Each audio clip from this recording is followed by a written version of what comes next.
بسم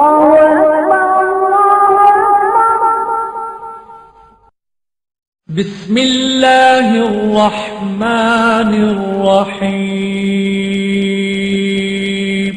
شروع اللہ کے نام سے جو بڑا مہربان نہایت رحم والا ہے۔ وَلْتَكُن مِّنكُمْ أُمَّةٌ يَدْعُونَ إِلَى الْخَيْرِ وَيَأْمُرُونَ بِالْمَعْرُوفِ وَيَنْهَوْنَ عَنِ الْمُنكَرِ وَأُولَئِكَ هُمُ الْمُفْلِحُونَ وَلَا تَكُونُوا كَالَّذِينَ تَفَرَّقُوا وَاخْتَلَفُوا مِن بَعْدِ مَا جَاءَهُمُ الْبَيِّنَاتُ وَأُولَئِكَ لَهُمْ عَذَابٌ عَظِيمٌ۔ تم میں ایک جماعت ایسی ہونی چاہیے جو لوگوں کو نیکی کی طرف بلائے اور اچھے کام کرنے کا حکم دے اور برے کاموں سے منع کرے۔ یہی لوگ ہیں جو کامیاب ہیں، اور ان لوگوں کی طرح نہ ہونا جو متفرق ہو گئے اور صاف احکام آنے کے بعد ایک دوسرے سے اختلاف کرنے لگے۔ یہ وہ لوگ ہیں جن کو قیامت کے دن بڑا عذاب ہوگا۔ السلام علیکم۔ ان الحمد للہ نحمده ونستعینه ونستغفره ونعوذ باللہ من شرور انفسنا ومن سیئات اعمالنا من يهده الله فلا مضل له ومن يضلل فلا هادي له واشهد ان لا اله الا الله واشهد ان محمدا عبده ورسوله اما بعد فاعوذ بالله السميع العليم من الشيطان الرجيم بسم الله الرحمن الرحيم اليوم أكملت لكم دينكم وأتممت عليكم نعمتي ورضيت لكم الإسلام دينا۔ وعن عائشة رضي الله تعالى عنها قالت قال النبي صلى الله عليه وسلم من أحدث في أمرنا هذا ما ليس منه فهو رد، رواه مسلم۔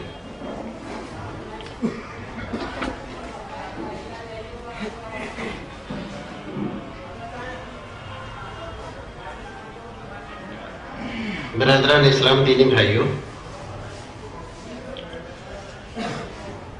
موضوع ہے بدعت اور اس کی شرعی حیثیت۔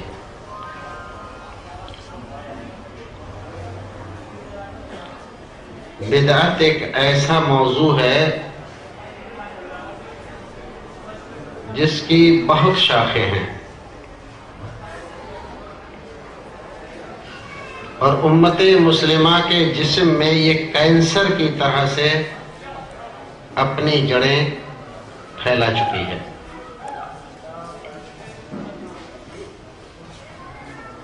بدعت کو اسلام نے کیا حیثیت دی ہے، اس کو کتنا بڑا جرم مانا ہے،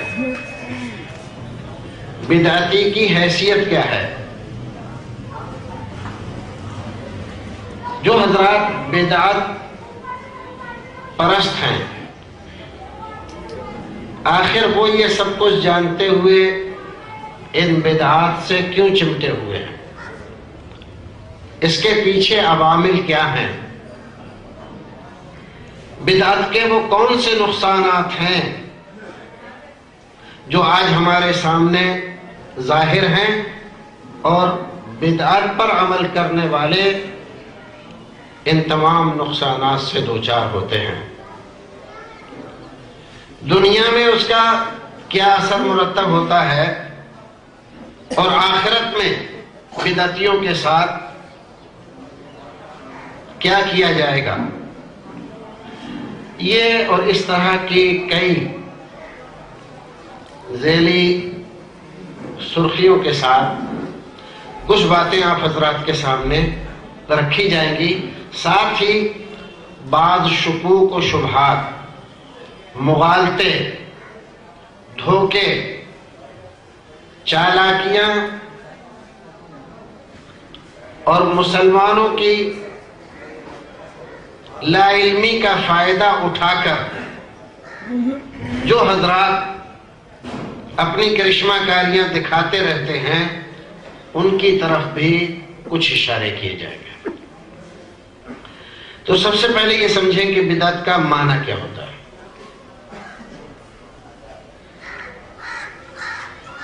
بدعت کا معنی لغت میں ڈکشنری کے طور پر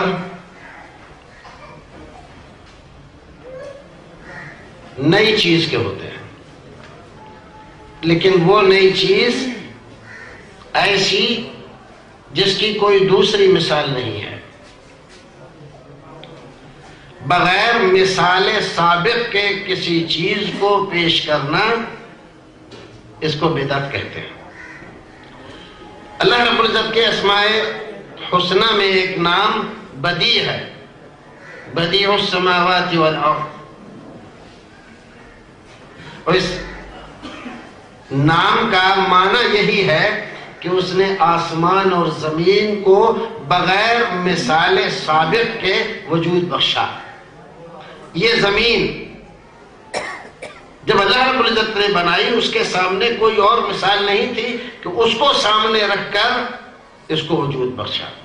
یہ آسمان، یہ کائنات، اس سے پہلے اس کی کوئی اور دوسری مثال نہیں تھی، اور اس نے اس کو اپنے طور پر پہلی بار بغیر سابق تجربے کے یا سابق مثال کے اس کو وجود بخشا۔ تو لغت کے اعتبار سے ہر نئی چیز کو بدعت کہتے ہیں،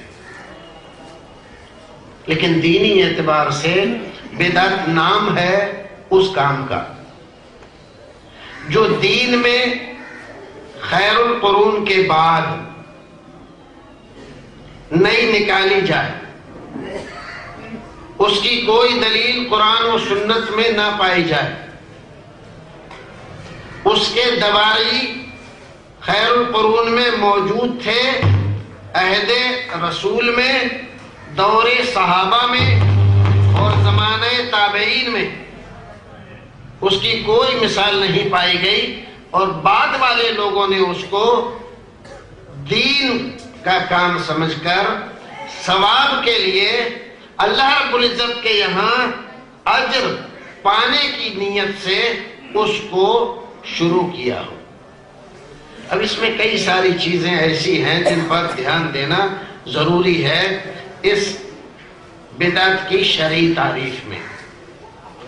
جب ہم یہ کہتے ہیں کہ صحابہ کرام رضوان اللہ تعالی علیہم اجمعین کے دور میں وہ چیز نہیں پائی گئی، بعد میں لوگوں نے نکالی، ان کے زمانے میں کوئی چیز پائی گئی، اور آج آدمی اسی حد تک کر رہا ہے۔ صحابہ کرام نے اس کو کیا، رسول اکرم نے کیا، ہم اس کو بدعت شرعیہ نہیں کہتے۔ اس چیز کو فقہاء کرام استصحاب اور مصالح مرسلہ کے نام سے یاد کرتے ہیں، اس کا نام بدعت نہیں رکھتے۔ ایک لفظ اس میں آیا کہ اس کے دوائی موجود تھے، یعنی جن مقاصد کے لیے آج وہ کام کیا جا رہا ہے، ان کی ضرورت اور یہ حالات، یہ ضرورتیں، یہ فائدے جو آج ہمیں منظور ہیں یا ہم چاہتے ہیں کہ ہمیں یہ حاصل ہو جائے، صحابہ کرام کے زمانے میں بھی لوگوں کو اس کی ضرورت تھی،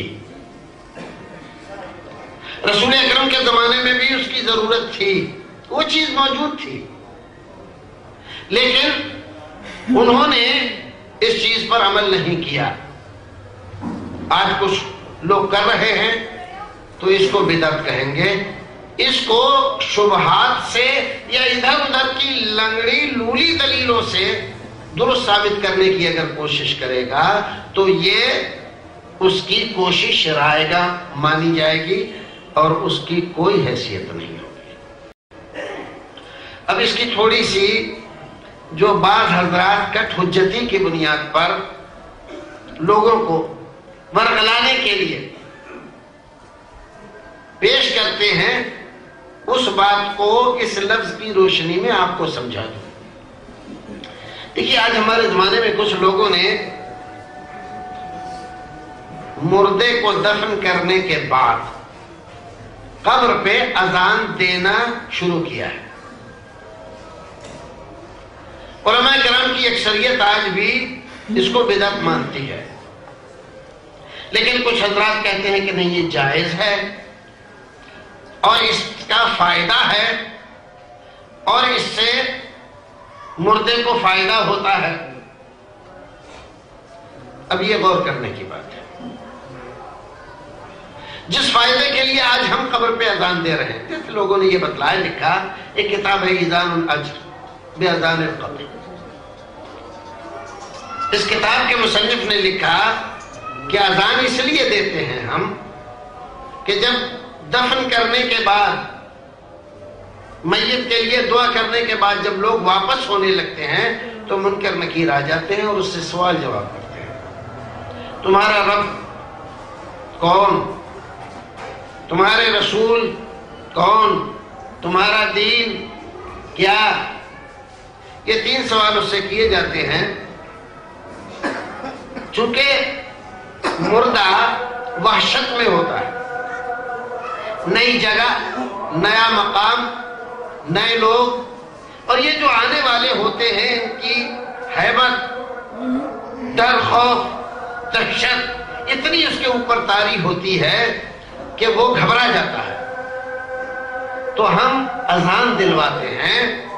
اذان میں اللہ کا ذکر ہے، اذان میں رسول کا ذکر ہے، اور اذان دین اسلام کا شعار ہے۔ تو تینوں جوابوں کے طرف اس کو اشارہ اور ہنٹس مل جاتے ہیں۔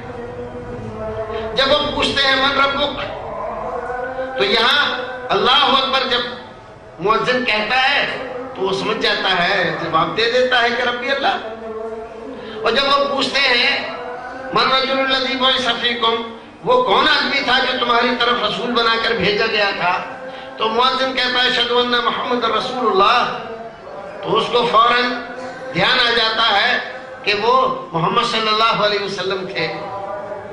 اور جب وہ پوچھتے ہیں کہ تیرا دین کیا ہے، تو اس کو اذان سے یہ ہدایت ملتی ہے کہ میں اس دین کا ماننے والا ہوں جس دین میں اذان تھی، اور اذان کس میں تھی؟ دین اسلام میں۔ تو وہ کہہ دیتا میرا دین اسلام۔ تو کتنا بڑا فائدہ ہوا۔ ہمارے عوام سمجھتے ہیں کہ واقعی یہ تو بہت ہی فائدے کی چیز ہے، اتنے بڑے فائدے کی چیز کا لوگ انکار کیوں کر رہے ہیں، کیوں اس کی مخالفت کرتے ہیں؟ یہ مولوی لوگ کیوں ڈنڈا لے کے پیچھے پڑے ہوئے ہیں کہ بدعت ہے بدعت ہے، ان لوگوں کو کوئی اور کام نہیں۔ لیکن میرے بھائیوں ذرا سا غور کرو، آج ہمیں اپنے عزیز سے محبت ہے، ہم یہ چاہتے ہیں ہمارے عزیز کا انتقال ہو گیا، منکر نکیر کے سوالوں کے جواب میں وہ صحیح جواب دیتے ہیں۔ وہ جو سوال کرے یہ جواب دیتا چلا جائے تاکہ اس کے لیے بہتری ہو، جنت کے وہاں مزے لوٹے، کھڑکیاں جنت کی کھول دی جائیں، بچھونے بچھا دیے جائیں جنت کے۔ لیکن جو ہم چاہتے ہیں یہ چیز کیا رسول نے نہیں چاہی؟ کیا رسول کو اپنے مسلمان امتیوں سے وہ ہمدردی نہیں تھی جو آپ کو اپنے عزیز سے ہے؟ اب کیا رسول اکرم کے سامنے کسی کا انتقال نہیں ہوا؟ ہوا تھا، لیکن آپ کو یہ فضیلت نہیں معلوم تھی، اور اگر فضیلت معلوم تھی تو پھر آپ نے بتائی کیوں نہیں؟ کیا نعوذ باللہ رسول اکرم صلی اللہ علیہ وسلم اتنے ہمدرد نہیں تھے ایک مسلمان کے جتنے ہم ہمدرد ہیں؟ ظاہر ہے ان میں سے کوئی بات بھی ہم نہیں کہہ سکتے اگر ہمارا ایمان پکا ہے اور رسول اکرم صلی اللہ علیہ وسلم سے محبت کرتے ہیں۔ اللہ رب العزت کہہ رہا ہے قرآن شریف میں رسول اکرم صلی اللہ علیہ وسلم کو مخاطب کر کے، فَلَعَلَّكَ بَاخِعٌ نَفْسَكَ عَلَىٰ آثَارِهِمْ إِن لَّمْ يُؤْمِنُوا بِهَٰذَا الْحَدِيثِ أَسَفًا۔ اے نبی، آپ اس فکر میں کہ یہ مسلمان ہو جائیں، مسلمان کیوں نہیں ہو رہے ہیں، اپنے آپ کو بھلائے دے رہے ہیں، اپنے آپ کو ہلاکت میں ڈالے دے رہے. اتنی پریشانیاں مصیبتیں لے رکھی ہیں، نہ دن کو چین نہ رات کو چین، نہ رات کو اچھی طرح سوتے ہیں نہ دن کو آرام کرتے ہیں، ہر وقت امت کی فکر میں لگے رہتے ہیں. ایسا کیوں کرتے ہیں؟ یہ کس کے بارے میں؟ وہ امتی جو ایمان نہیں لائے ہیں، ان کے سلسلے میں رسول اکرم صلی اللہ علیہ وسلم کی فکر، چنتا، پریشانی، بے چینی، بے کلی کو اللہ رب العزت ذکر فرما رہا ہے. تو آپ اندازہ لگائیے مسلمان کے لیے رسول اکرم صلی اللہ علیہ وسلم کی چنتا اور بے چینی کتنی ہوگی.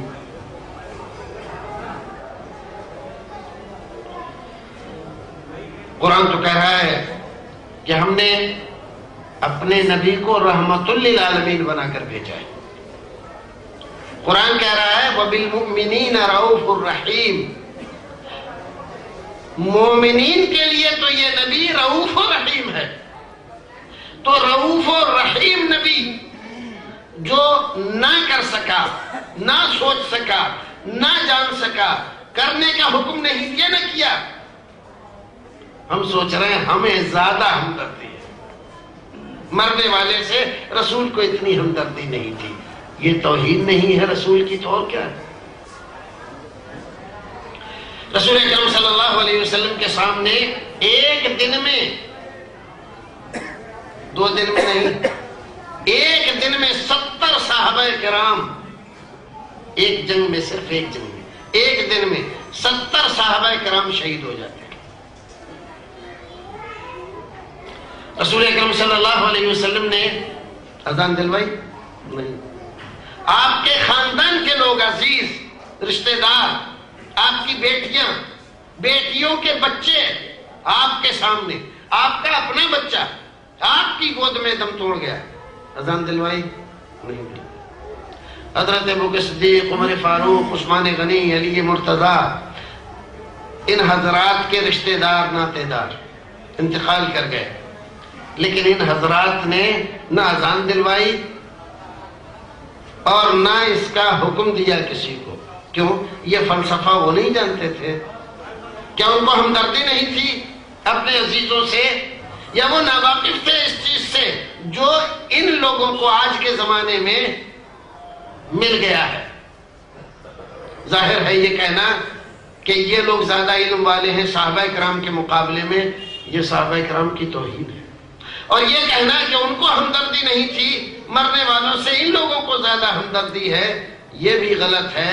وہ جتنے رؤوف و رحیم اور ان کا خیال رکھنے والے تھے، یہ حضرات خیال رکھنے والے نہیں ہو سکتے. تو دیکھیے، دوائی موجود تھے، اذان موجود تھی، اذان دینے والے موجود تھے، لوگوں کا انتقال بھی ہوتا تھا، لیکن اس کے باوجود رسول نے اذان نہیں دی، صحابہ کرام نے اذان نہیں دی، تابعین اعظام نے اذان نہیں دی. اب بعد کے زمانے کے لوگ اس کو ایجاد کر رہے ہیں، تو یہ کھلی ہوئی صریح بدعت ہے. اگر یہ فائدہ جو آج لوگ بتلا رہے ہیں، یہ فائدہ واقعی اور حقیقی فائدہ ہوتا ہے، تو صحابہ کرام، رسول اکرم، تابعین اعظام، امامان دین اس سے ونچت نہ رہتے، اس سے بے بہرہ نہ رہتے، یہ چیز ان سے نہ چھوٹتی، وہ ضرور اس کا حکم دیتے. کتنے تعجب کی بات ہے، آج ہم ایک طرف تو یہ کہتے ہیں کہ ہم فلاں امام کی بات مانتے ہیں، ان کی تقلید کرتے ہیں، لیکن اس طرح کی چیزوں میں جب ان سے کہا جاتا ہے کہ قرآن میں یہ ہے، حدیث میں یہ ہے، تو کہے ہم تو بھائی مقلد ہیں، ہم کیا جانے قرآن حدیث کو، ہم تو سمجھ ہی نہیں سکتے، سمجھنے والے سمجھ گئے، اور آج وہ اس زمانے میں ہے نہیں، امام صاحب نے جو کام تو وہ مانتے ہیں. تو بھائیو، بدعات کے سلسلے میں امام صاحب کی طرف کیوں نہ دیکھا جائے؟ تعجب کی بات. نماز پڑھنے کے مسائل میں ہم ایک دوسرے سے اختلاف کرتے ہیں، حدیث دکھائی جائے، حدیث کو نہ مانے، قرآن دکھایا جائے، قرآن کو نہ مانے، کہیں کہ ہم امام کی مانیں. لیکن بدعت کے معاملے میں خود مجتہد بن جاتے ہیں، یہ نہیں دیکھتے کہ امام صاحب نے کیا کہا. جو کتابیں فقہ حنفی ہی کی مان لیں مشہور ہیں، ہدایہ، کنز الدقائق، در مختار، رد المختار، قدوری، شرح وقایا، مالا بد منہ، منیا، قنیا، یہ سب کتابیں فقہ کی بہت مشہور ترین کتابیں ہیں۔ لیکن کیا ان کتابوں میں کہیں امام صاحب کا یہ حکم لکھا ہے کہ مردے کو دفن کرنے کے بعد اذان دینا چاہیے؟ نہیں لکھا ہے۔ تو کیا یہ بات اب بھی کسی دلیل کی محتاج رہ گئی کہ یہ ایجاد بندہ ہے؟ یار لوگوں کی اپنی ایجاد ہے اور مقلد کہلا کر مجتہد بننے کی کوشش کر رہے ہیں۔ اس کو کہتے ہیں کہ دوائی موجود تھے اور پھر ان حضرات نے نہیں کیا، اب اگر کوئی آدمی کرے گا بعد میں تو اس کو بدعت کہیں گے، بدعت شرعیہ کہیں گے۔ اب دو باتیں اور، ہمارے بعض بھائی کہتے ہیں کہ بدعت تو ہے بھائی، بہت ساری چیزوں کو جو کہا جائے اور ثابت کیا جائے تو مان لیتے ہیں، کہاں بھائی ٹھیک ہے بدعت ہے، لیکن بدعت حسنہ ہے، بدعت حسنہ ہے۔ یہ کیسے؟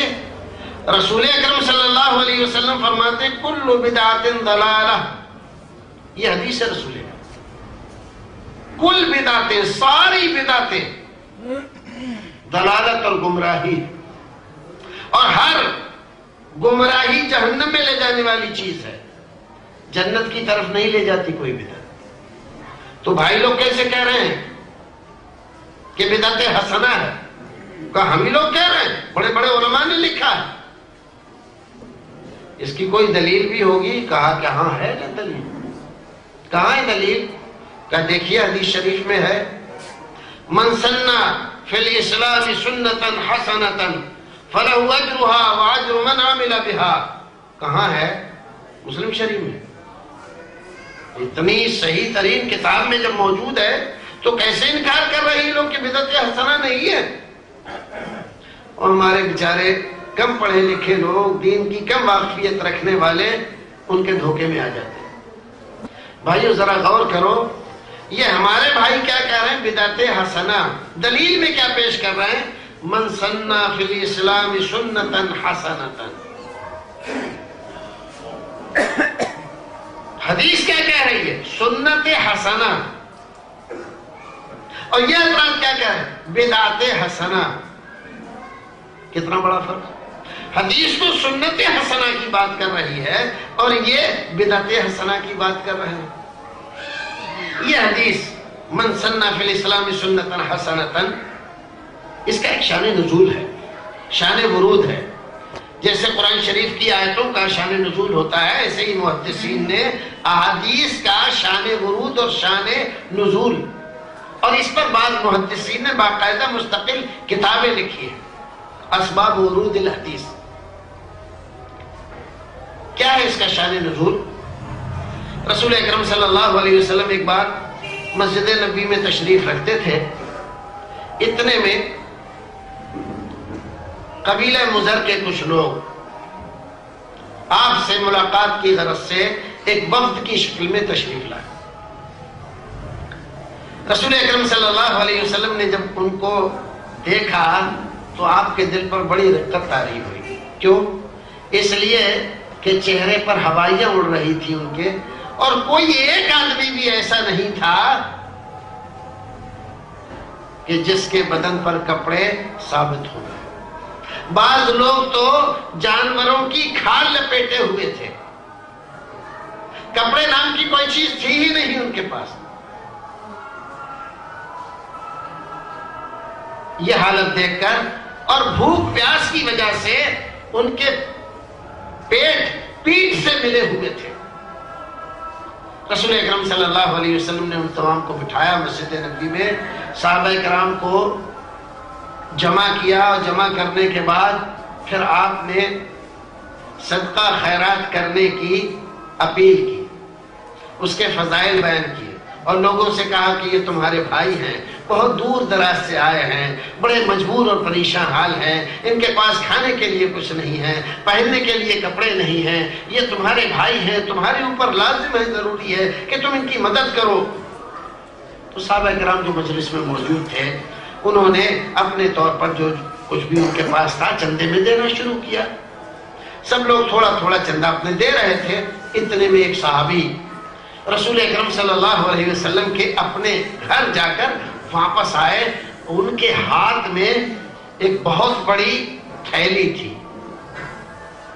کپڑے کی۔ پہلے لوگ سونے چاندی کے سکے ہوتے تھے تو تھیلی میں رکھتے تھے، ہمیانی میں رکھتے تھے۔ اب وہ دور ختم ہو گیا تو لوگ وہ بھی نہیں سمجھتے کہ وہ کیسے رکھتے ہوں گے، اٹھا کر لا رہے ہوں۔ حدیث شریف کے الفاظ ہیں کہ قریب تھا کہ ان کے ہاتھ تھک جائیں اور وہ بوجھ کی وجہ سے مطلب اس کو پٹک دیں، لیکن وہ کسی طرح ہمت کر کے وہاں تک لے آئے، رسول اکرم صلی اللہ علیہ وسلم کی خدمت میں پیش کیا کہ اللہ کے رسول میری طرف سے یہ قبول فرمائے۔ جب دوسرے حضرات نے دیکھا تو ان کو بھی ہمت ہوئی، ارے ہم ان سے زیادہ مالدار ہیں، ہمارے پاس اللہ رب العزت نے ان سے زیادہ مال و دولت دیا ہے، ہم ان سے پیچھے کیوں رہے؟ پھر وہ لوگ بھی اپنے اپنے گھروں کو گئے، اور پھر تو دیکھتے ہی دیکھتے تھوڑی سی دیر میں مسجد نبی میں ڈھیر لگ گیا، غلے کا، کپڑوں کا، پیسوں کا۔ رسول اکرم صلی اللہ علیہ وسلم کے چہرے پر بہت خوشی، بڑی بشاشت، آپ کا چہرہ کھل اٹھا۔ تب آپ نے فرمایا من سن فی الاسلام سنتا حسنتا فلہ اجرها واجر من عمل بها۔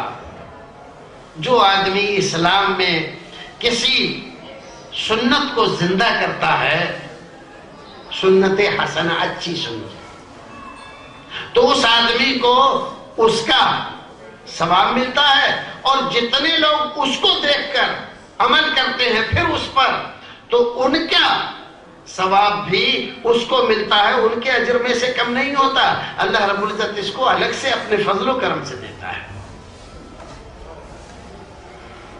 اب یہاں پر آپ بات سمجھیں، ان صحابی نے کوئی بدعت کی تھی کیا؟ رسول اکرم صلی اللہ علیہ وسلم کا فرمان ہے کہ چندہ دو، اور وہ چندے میں لے کر آئے، غلہ لے کر آئے، پیسہ لے کر آئے، تو کوئی نئی بات تو کی نہیں تھی انہوں نے۔ اس کو آپ کیسے بدعت حسنہ کہہ دیں گے؟ یہ بدعت حسنہ نہیں، اسی لیے رسول اکرم نے سنت حسنہ کہا، سنتا حسنتا۔ سنت کس کو کہتے ہیں؟ سنت کے معنی لغت میں ہوتے ہیں الطریقہ المسلوک، چالو راستہ جس پر لوگ چل رہے ہیں، نئی چیز نہیں ہے، وہ پہلے سے چلا رہا۔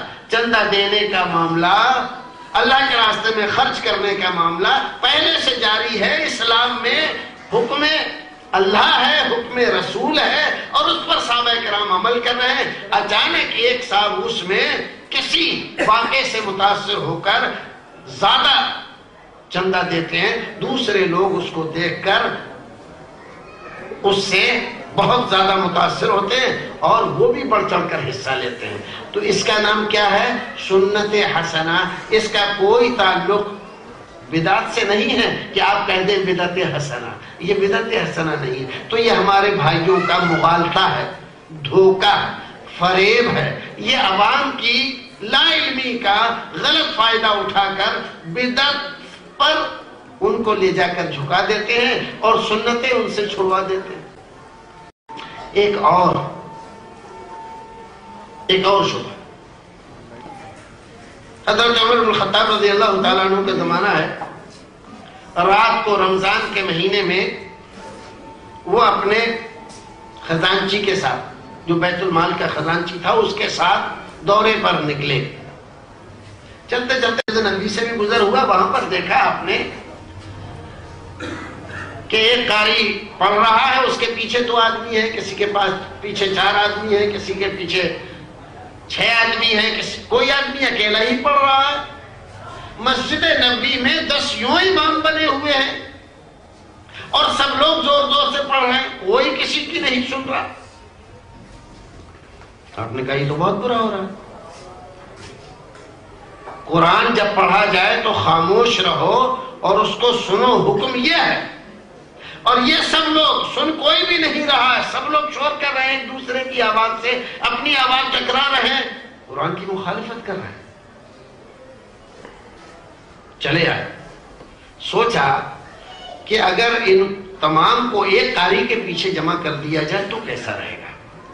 دوسرے دن صحابہ کرام رضوان اللہ تعالیٰ علیہم اجمعین کے اس گروہ سے جو اصحاب شورا کہلاتے تھے ان کو جمع کیا اور ان کے سامنے ذکر کیا، رات مسجد نبوی میں گیا تھا، ایسا ایسا میں نے دیکھا، کیا رائے ہے آپ کی؟ اگر میں ان تمام کو ایک قاری کے پیچھے جمع کر دوں، ایک قاری تلاوت کرے باقی سارے لوگ سنے اس کے پیچھے، تو کیسا رہے گا؟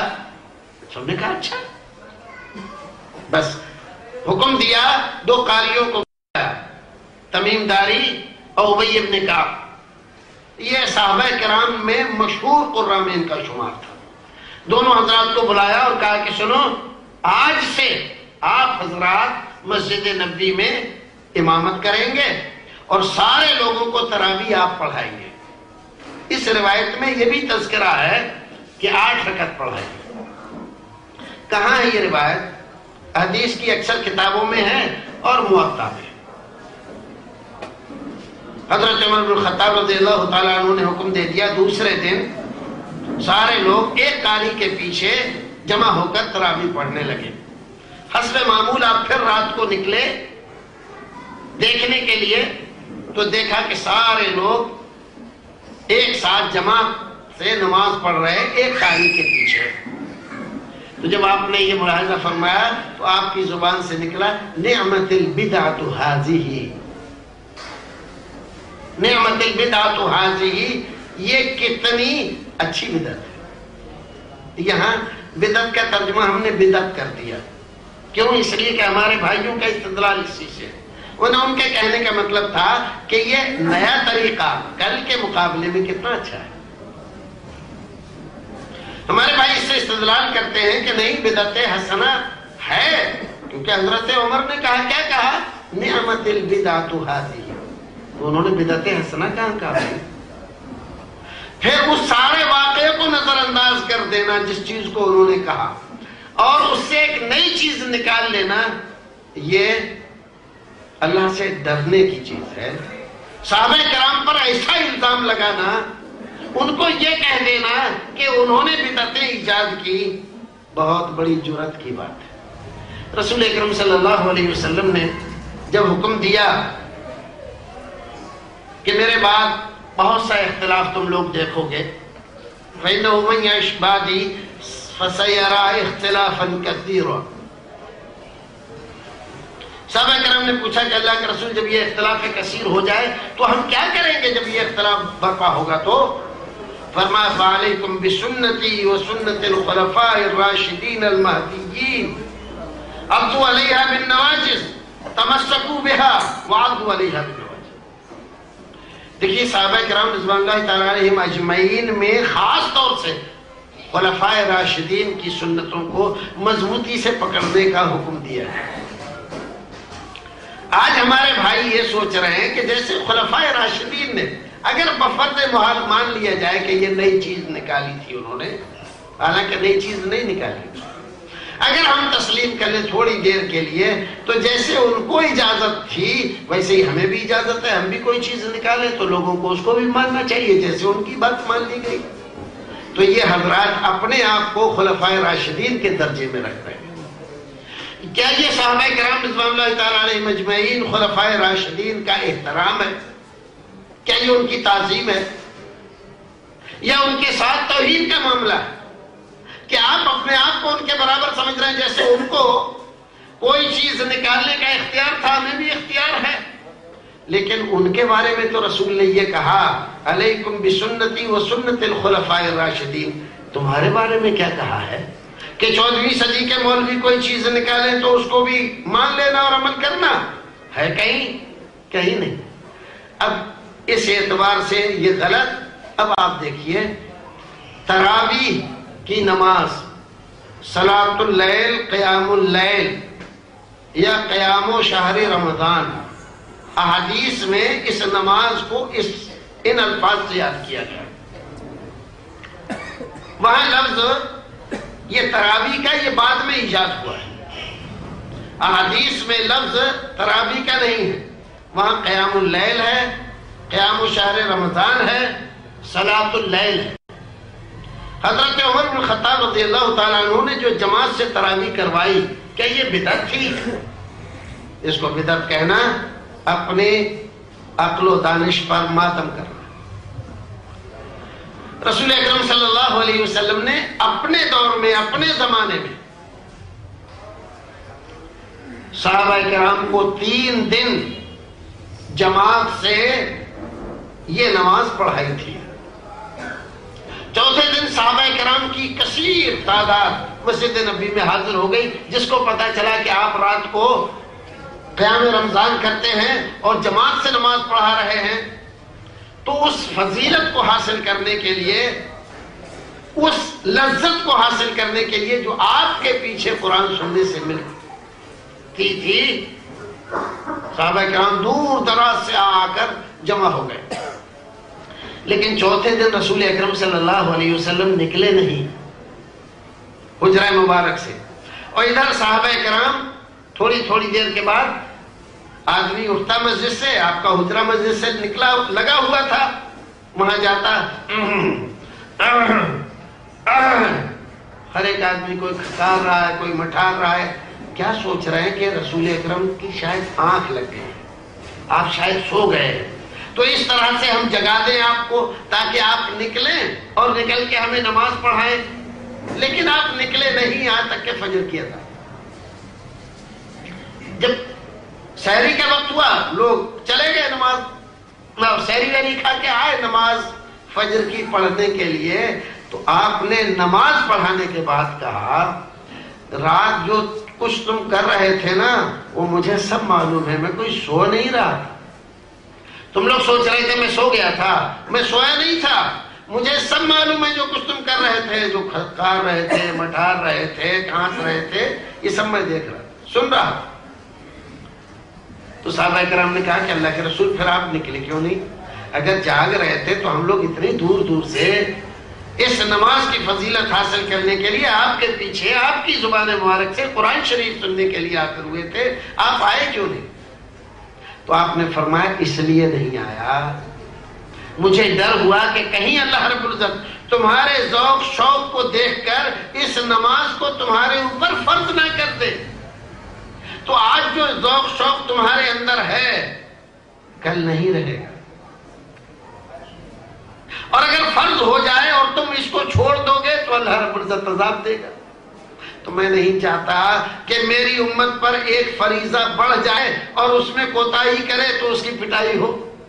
مہربانی، لطف و کرم رسول اکرم صلی اللہ علیہ وسلم کا امت کے بھلے کی سوچنے کی وجہ سے چوتھے دن تراویح کی نماز کے لیے آپ تشریف نہیں لائے۔ تو تراویح کی نماز جماعت سے پڑھنا نئی چیز نہیں ہے، وہ تو رسول اکرم نے اپنے زمانے میں اس کو مشروع کر دیا تھا۔ جاری اس لیے نہیں رکھا کہ ڈر تھا وہی نازل ہو رہی تھی کہیں فرض نہ ہو جائے، اور جب آپ کے وصال سے، آپ کے انتقال کی وجہ سے سلسلہ وحی منقطع ہو گیا، اب نہ کوئی نئی چیز فرض ہوتی ہے، نہ واجب ہوتی ہے، نہ مستحب ہوتی ہے، دین مکمل ہو گیا ہے، اب کوئی ڈر نہیں ہے۔ عمر بن الخطاب رضی اللہ تعالیٰ عنہ نے صحابہ کرام کو جماعت سے نماز رمضان تراویح پڑھنے کے لیے حکم دیا، اس پرانی چیز کو دوبارہ زندہ کیا، بدعت نہیں نکالی۔ اس کو بدعت کہنا یا یہ کہنا کہ یہ بدعت عمری ہے، یہ حضرت عمر بن الخطاب رضی اللہ تعالیٰ عنہ کی شان میں گستاخی ہے، اور یہ بہت بڑی محرومی کی بات ہے۔ نہ یہ بدعت تھی اور نہ حضرت عمر بن الخطاب رضی اللہ تعالیٰ عنہ نے نعوذ باللہ دین میں کوئی بدعت نکالی۔ کسی صحابی نے کوئی بدعت ایجاد نہیں کی، سارے صحابہ کرام بدعت کے شدید مخالف تھے۔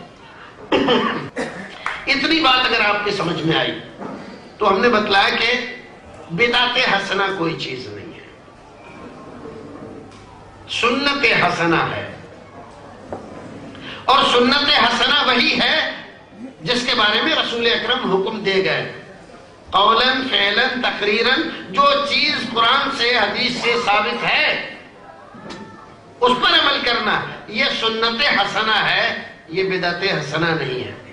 اور بدعت جس کو کہتے ہیں شریعت میں اس چیز کو کہتے ہیں جس کی قرآن حدیث میں کوئی دلیل نہ ہو، صحابہ کرام نے اس پر عمل نہ کیا ہو، بعد کے لوگوں نے ثواب جان کر اس کو نکال لیا ہو۔ اس کے دوائی دور اول میں دور ثانی میں موجود تھے لیکن اس زمانے میں نہیں پائی گئی، بعد میں لوگوں نے نکالی، وہ بدعت ضلالت ہے۔ اب یہاں پر ایک اور شبہ ہمارے بھائیوں کو ہوتا ہے، یہ ٹوپی آپ کی بدعت ہے، یہ مائک بدعت ہے، یہ چشمہ آپ لگاتے ہیں یہ بدعت ہے۔ کیوں بھائی یہ کیسے بدعت ہے؟ اللہ کے رسول کے زمانے میں کہاں تھا؟ نہیں تھا، بدعت ہوا نا۔ مائک اللہ کے رسول کے زمانے میں تھا؟ نہیں تھا، بدعت ہوا نا۔ آپ کی ٹوپی یہ تھی، اللہ کے رسول نے ایسی لگائی ٹوپی؟ نہیں لگائی، بدعت ہوئی نا۔ اور آپ خود تھے اللہ کے رسول کے زمانے میں؟ نہیں تھے، تو آپ خود سراپا بدعت تھے۔ ایسے ایسے دیدہ دلیری کرنے والے لوگ موجود ہیں۔ بھائیو، بدعت نئی چیز، دو حیثیت ہے اس کی، ایک حیثیت دنیاوی اور ایک حیثیت دینی۔ شریعت کو دین کی حفاظت مقصود ہے، شریعت یہ نہیں چاہتی، اللہ یہ نہیں چاہتا، رسول یہ نہیں چاہتے، قرآن یہ نہیں چاہتا، حدیث یہ نہیں چاہتی کہ دین میں کوئی نئی چیز نکالی جائے۔ کیوں؟ اس لیے کہ دین مکمل ہو گیا ہے، اور اگر ہم مکمل مانتے ہیں دین کو تو دین میں نئی چیز نکالنے کی آوشکتا نہیں ہے، کوئی ضرورت نہیں ہے۔ اور اگر ہم یہ کہتے ہیں کہ نہیں اس چیز کی تو بہت سخت ضرورت ہے، تو گویا کہ ہم دوسرے لفظوں میں یہ کہتے ہیں کہ دین مکمل نہیں تھا، ہمارے مولوی صاحب نے جب یہ چیز نکالی ہے تو اب جا کر مکمل ہوا ہے۔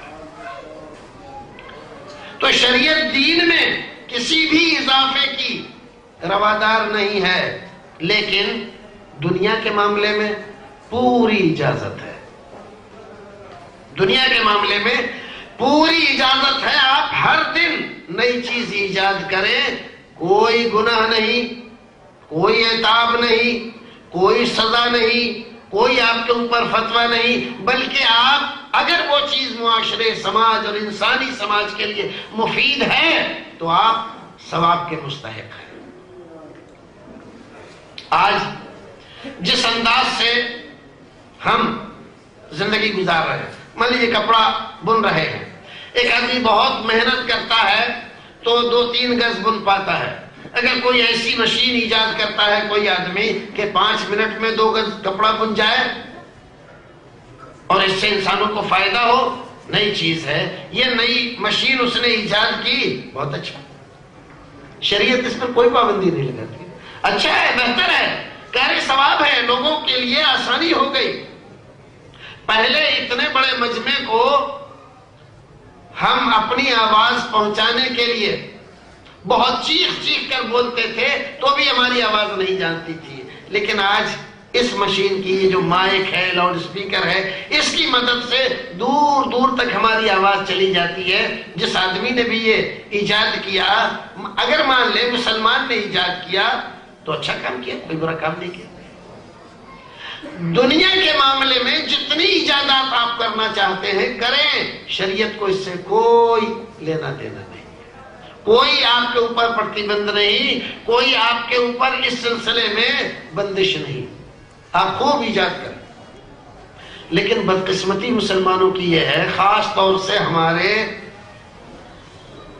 مولوی گروپ کی، کہ دنیا کے سلسلے میں تو کوئی ایجاد نہیں کریں گے، دین کے سلسلے میں روزانہ نئی نئی چیزیں ایجاد کرتے رہتے ہیں، اس میں کیا حرج ہے، اس میں کیا حرج ہے، اس میں کیا حرج ہے؟ ارے بھائی جیسے دین میں ایجاد کر رہا ہو نئی نئی چیزیں، ذرا دنیا میں بھی تو ایجاد کرو کوئی چیز جس سے انسانوں کو فائدہ ہو، انسانی سماج کو فائدہ ہو، اسلام کا کچھ نام ہو، مسلمانوں کا نام ہو۔ آج ساری سائنسی ایجادات یہود کر رہے ہیں، نصرانی کر رہے ہیں، کسی زمانے میں مسلمان کرتے تھے، وہ سب تاریخ کا حصہ ہو گئے، ماضی کی کہانیاں ہو گئی.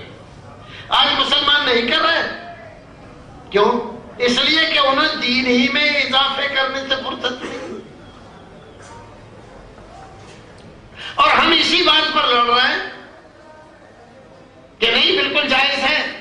ارے اللہ کے بندے، جہاں اجازت ہے، شریعت نے اجازت دی ہے، وہاں کیوں نہیں اضافے کرتا؟ وہاں اضافے کرنا، لیکن وہاں نہیں کرے گا. کہاں کرے گا؟ دین میں. جہاں بندش لگا دی اللہ رب العزت نے، من احدث فی امرنا ھذا ما لیس منہ فہو رد.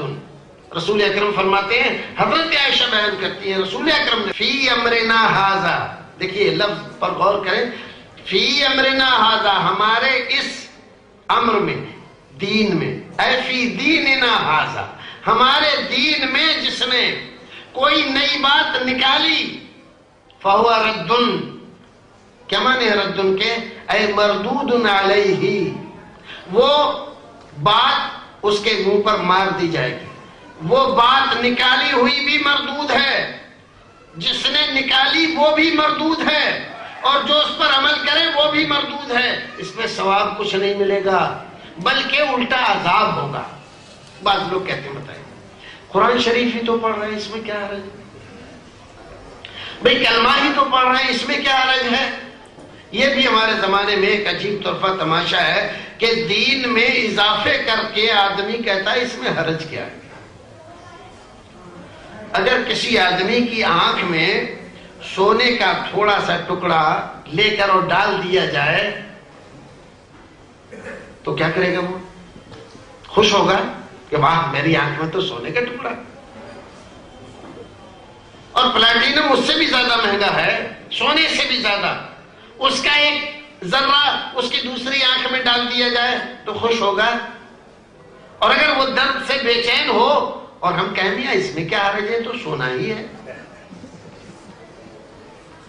تو آپ کیا کہیں گے؟ بھائیو، یہ ہماری آنکھ جتنی حساس ہے، اس سے زیادہ حساس دین ہے. تمہارا سونا تمہارے لیے سونا ہوگا، تمہارے لیے دھاتیں تمہارے لیے قیمتی دھاتیں ہوں گی. ہیرے کا ٹکڑا بھی اگر تم آنکھ میں ڈالو گے تو آنکھ گوارا نہیں کرے گی جب تک اس کو نکال نہیں دو گے، آنکھ کو چین نہیں آئے گا. ایسے ہی دین میں جو اضافے کیے گئے ہیں، دین کے مکمل ہونے کے بعد جب تک ان اضافوں کو دین سے نکال کر باہر نہیں کرو گے، دین چین سے نہیں رہے گا، دین اصلی نہیں رہے گا. دین برداشت نہیں کرتا. تمہیں کوئی بھی حق نہیں ہے دین میں، دین کی آنکھ میں اپنی بدعتوں کے کوڑے کرکٹ کو ڈالنے کا. تمہیں اچھا لگ رہا تم اپنے گھر رکھو. بعد کہتے ہیں کہ دیکھیے ارے بھائی اس میں قرآن ہی تو پڑھ رہے ہیں. میرے بھائیوں، نقلی چیز دنیا میں تبھی چل پاتی ہے جب اس میں تھوڑی سی ملاوٹ اصل کی جاتی ہے. نقلی گھی جب تک اس میں تھوڑا اصلی نہ ملایا جائے تب تک کوئی نہیں خریدے. آدمی کو یقین ہو جائے کہ یہ پیور نقلی ہے، کوئی نہیں خریدے گا. آپ خصوص ہوں گے، دیکھیے اس میں کیسا روا اٹھ رہا ہے. اصلی ہے بھائی، آپ اصلی کا دھوکہ دے کر نقلی بیچتے ہیں. ہمارے یہاں جو ہماری سرکار کا سکہ ہے، 10 کا نوٹ، 20 کا، 100 کا، 500 کا، 1000 کا، آج ہمارے ہندوستان میں آج کے اخبار میں تھا، نوٹ چھاپنے کی مشین پکڑی گئی بہار میں. دیکھیے آپ لوگوں نے خبر نہیں، چھاپ رہے ہیں نوٹ. کیوں پکڑ رہی ہے سرکار؟ یہ تو سرکار کا کام آسان کر رہے ہیں. سرکار خواہ سرکاری سکے کی ہو بہو نقل، لیکن اس کے باوجود اس میں کچھ نہ کچھ فرق رہ جاتا ہے جس سے وہ پہچانا جاتا ہے کہ یہ نقلی ہے. کیا پتا چلا اس سے؟ کہ نقلی چیز ہمیشہ اصلی کی ملاوٹ سے چلتی ہے. نقلی نوٹ تبھی چلتا ہے جب اصلی کے مشابہ بنا کر اس کو پیش کیا جاتا ہے. اور اگر آپ جو سرکار کاغذ لگاتی ہے اس سے اچھا اور بہتر قیمتی کاغذ لگائیں، اس سے اچھی سیاہی اور روشنائی لگائیں، اس سے اچھی عبارتیں اس پر لکھوائیں. ہماری سرکار 3 زبانیں اس پر لکھ رہی ہے تو آپ 10 زبانیں اس پر لکھوا دیں، لیکن سرکار کے نوٹ سے تھوڑا سائز اس کا بڑا ہو، اس کی لمبائی چوڑائی الگ ہو، اس کا رنگ الگ ہو، اس پر جو مہر لگے وہ الگ ہو. آپ لے کر جائیں 500 کا روپیہ ہے بھائی دے دیجیے گا، تو کوئی 50 پیسے بھی دے گا آپ کو؟ نہیں دے گا.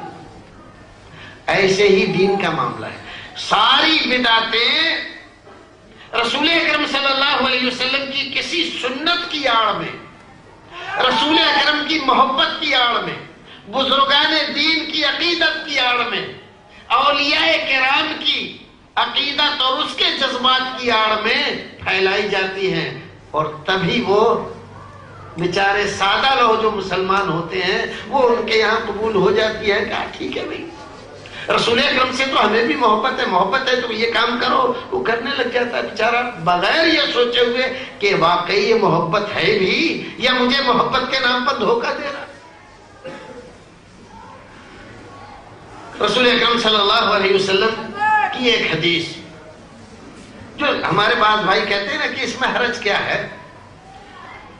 ہمارے کسی عزیز کا انتقال ہو گیا تیسرے دن دوسرے دن بعد اور دنوں میں سارے محلے میں بلاوا کر دیا گیا، بھائی قرآن خوانی ہے، سب تشریف لانا.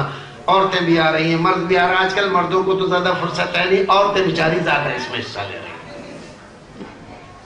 اور بڑی عقیدت سے بڑی محبت سے بچوں کو لے کر کپڑے ٹھیک ٹھاک پہن کے قرآن خوانی کے لیے جا رہے ہیں. کس لیے؟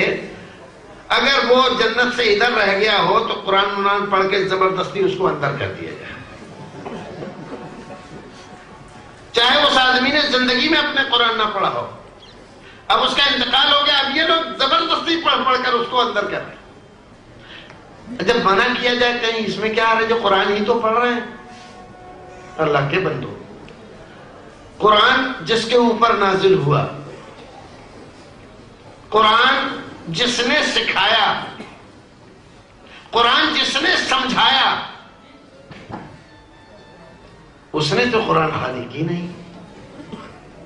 جن کو پڑھایا قرآن ان لوگوں نے بھی نہیں کی. جن کے زمانے میں قرآن نازل ہو رہا تھا انہوں نے بھی قرآن خوانی نہیں کی. تو یہ سارے لوگ کم سمجھتے تھے دین کو، آپ زیادہ سمجھتے ہیں. آپ ان صحابہ کرام سے آگے بڑھنے کی کوشش کر رہے ہیں اور پھر آپ سمجھ رہے ہیں کہ ہم تو بالکل صحابہ کرام کے عاشق ہیں، رسول اکرم کے عاشق ہیں. ان کی سنتوں کی مخالفت کریں اور ان کے عشق اور محبت کا دم بھریں. کیسی عجیب تیزی ہے بھائی مسلمانوں کی. قرآن شریف سے ہم منع نہیں کرتے، ہم تو خود کہتے ہیں بھائی قرآن پڑھو. لیکن قرآن خوانی کی کن لوگوں کے یہاں زیادہ کثرت ہے کہ جو قرآن شریف کو جزدان میں بند کر کے تھوڑا سا عطر لگا کر چوم کر اوپر والے طاق میں لگا. اب دوبارہ کب نکلے گا یہ؟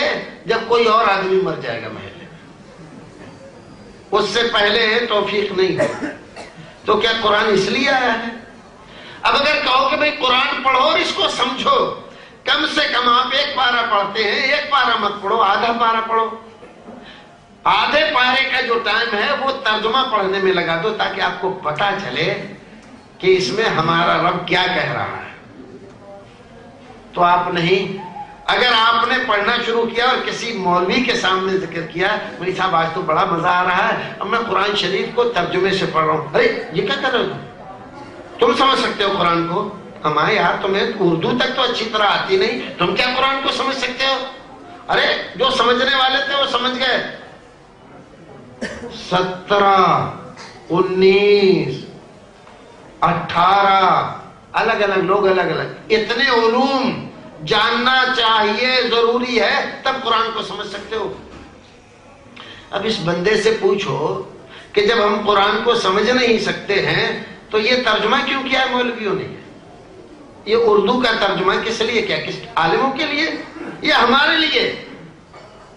عالموں کو تو ضرورت نہیں ہے ترجمے کی، وہ تو عربی سے سمجھ لیتے ہیں کہ اللہ رب العزت کیا کہہ رہا.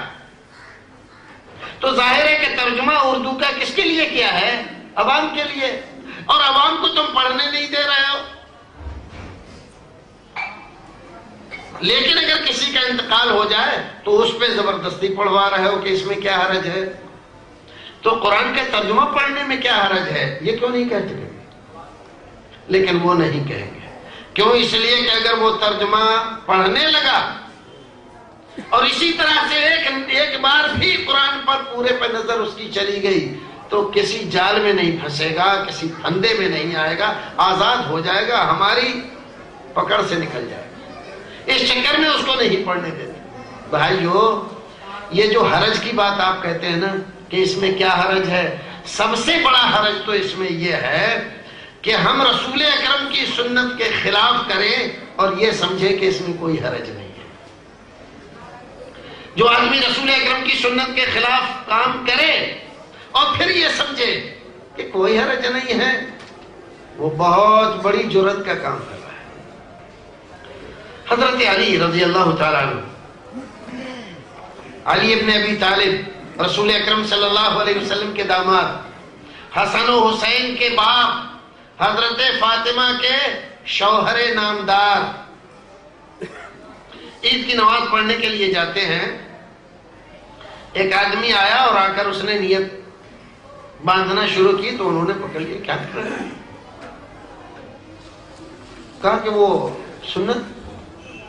کیسی سنت؟ عیدگاہ میں کوئی سنت نہیں ہے. ارے بھائی تو نفل نماز پڑھ رہا ہوں. کہنے لگا ان اللہ لا يعذبني على صلاۃ. آپ کیوں روک رہے ہیں مجھے؟ جیسے ہمارے زمانے میں کہتے ہیں اس میں کیا حرج ہے؟ اگر 2 رکعت پڑھ لیں، ابھی وقت ہے،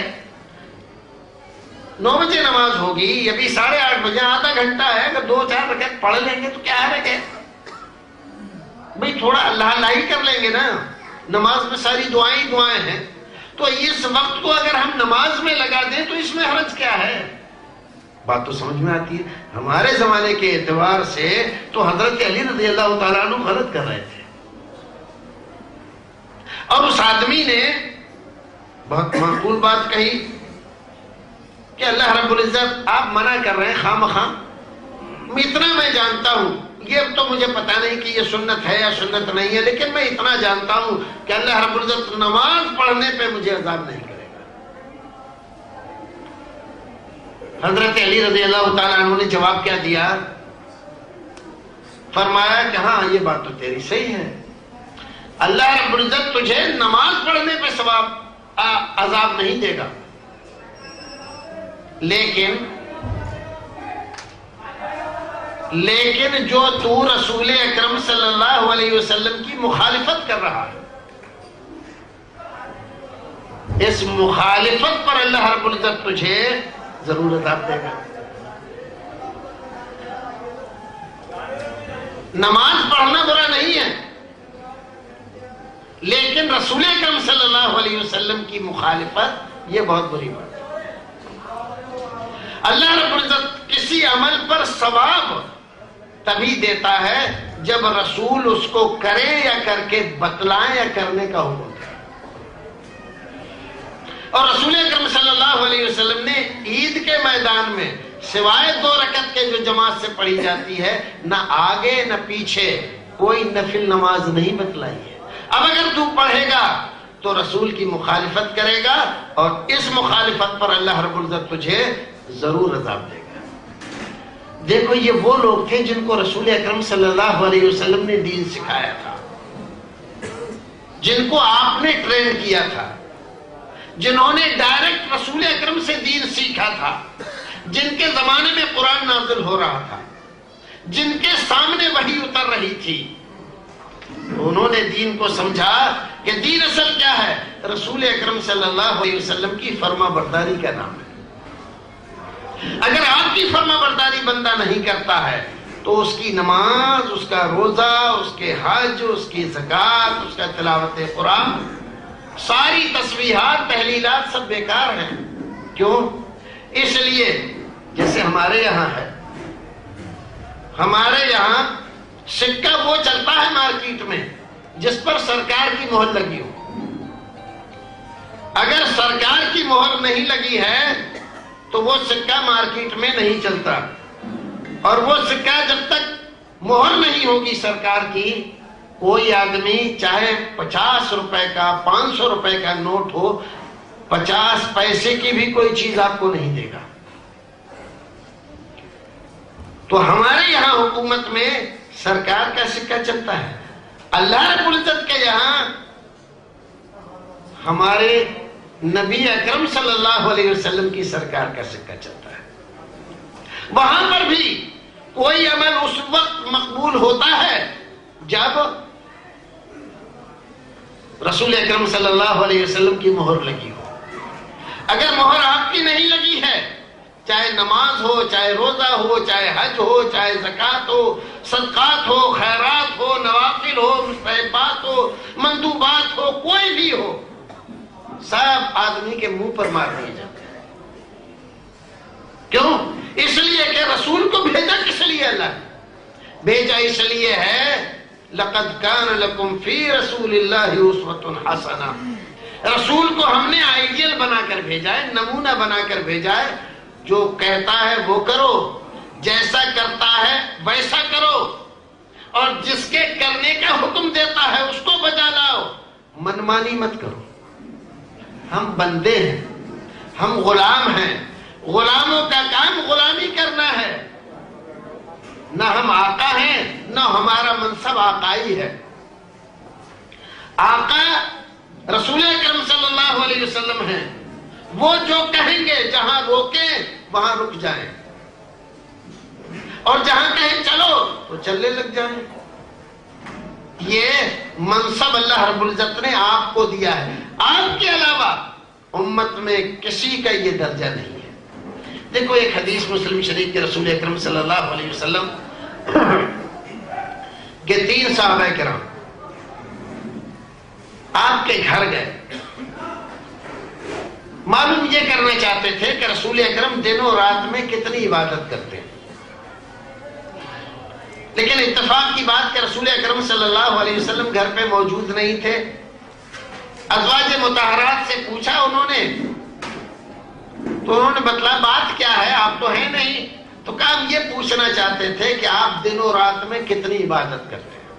تو انہوں نے بتلایا 5 وقت کی نماز پڑھتے ہیں، تہجد کی نماز پڑھتے ہیں، اشراق کی نماز پڑھتے ہیں، اور ایسا کرتے ہیں ویسا کرتے ہیں۔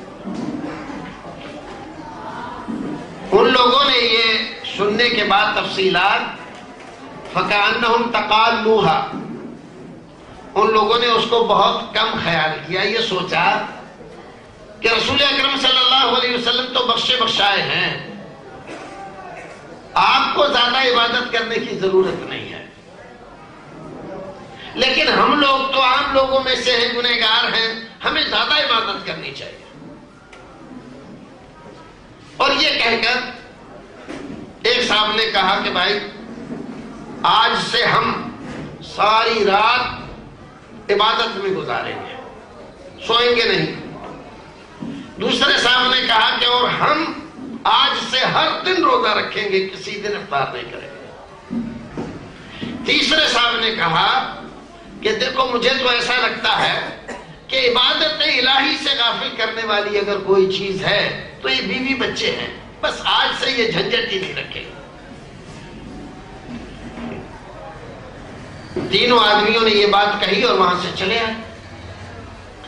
بظاہر اگر ہم اور آپ دیکھیں تو کتنی اچھی بات تھی ان کی۔ ایک آدمی روزہ رکھ رہا ہے ہر دن، ایک آدمی رات بھر نماز پڑھ رہا ہے، ہمارے اعتبار سے تو بہت پہنچا ہوا ہوگا، وہ اس کے بڑے درجے ہونے چاہیے۔ جو کسی دن روزہ نہ توڑے، ہر دن روزہ رکھے، اس کے بڑے درجے ہونے چاہیے۔ اور ایک ایسا آدمی کہ اللہ کی عبادت کی وجہ سے بیوی بچوں سے تعلق نہ رکھے، اس کے بڑے درجے ہونے چاہیے۔ لیکن معاملہ بالکل الٹا ہے۔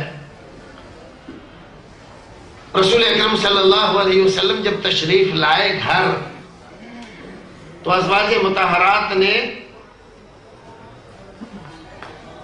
آپ کو بتلایا آپ کے 3 صحابی آئے تھے اور انہوں نے آپ کے معمولات پوچھے کہ آپ صبح سے شام تک کیا کیا عمل کرتے ہیں. ہم نے بتلا دیا کہ اس وقت آرام فرماتے ہیں، اس وقت سوتے ہیں، اس وقت نماز پڑھتے ہیں، اس وقت یہ کرتے ہیں. لیکن ان کو یہ لگا کہ آپ دن و رات میں جتنا عمل کرتے ہیں یہ بہت تھوڑا ہے. ایک صاحب یہ کہہ گئے کہ اب ہر دن روزہ رکھیں گے، ایک صاحب کہہ گئے ہر رات نماز پڑھیں گے، ایک صاحب کہہ گئے بیوی بچوں سے تعلق نہیں رکھیں گے. نبی اکرم صلی اللہ علیہ وسلم ہو سکتا تھا سوچتے چلو کسی دن ملیں گے تو سمجھا دیں گے، لیکن آپ نے جب یہ بات سنی تو اس کو بہت بڑا خیال کیا.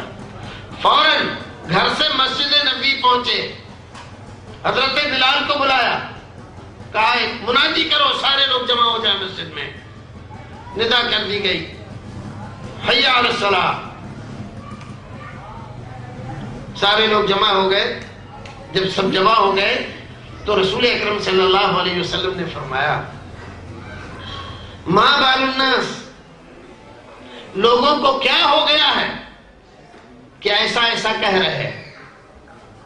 یہ آپ کی عادت مبارکہ تھی، سنت مبارکہ تھی، اور یہ آپ کا مبارک طریقہ تھا. آپ کو معلوم تھا، گھر پہ بتلا دیا گیا تھا کہ فلاں فلاں آدمیوں نے ایسی ایسی بات کہی ہے، لیکن آپ نے وہاں جا کر ان لوگوں کے نام نہیں لیے. سارے لوگ آتے رہے فلاں اٹھو تو ذرا کھڑے ہو، کھڑے ہو، دیکھو انہوں نے ایسا ایسا کہا ہے، تم کھڑے ہو، انہوں نے ایسا ایسا کہا. ایسا نہیں کرتے تھے. کیوں؟ اس لیے کہ آپ کا مقصد کسی کو لوگوں کی نظر میں چھوٹا کرنا، ذلیل کرنا نہیں تھا. ایک غلط بات، غلط دھارنا جو شروع ہونے جا رہی ہے اس کو مٹانا تھا، لوگوں کو صحیح دین سکھانا تھا. اس لیے آپ نے کہا کہ کچھ لوگ ایسا ایسا سوچ رہے ہیں، کر رہے ہیں، کہتے ہیں. سنو، میں تم تمام میں سب سے زیادہ اللہ سے ڈرنے والا ہوں، سب سے زیادہ ڈرنے والا، سب سے زیادہ اللہ کو جاننے والا. اس کے باوجود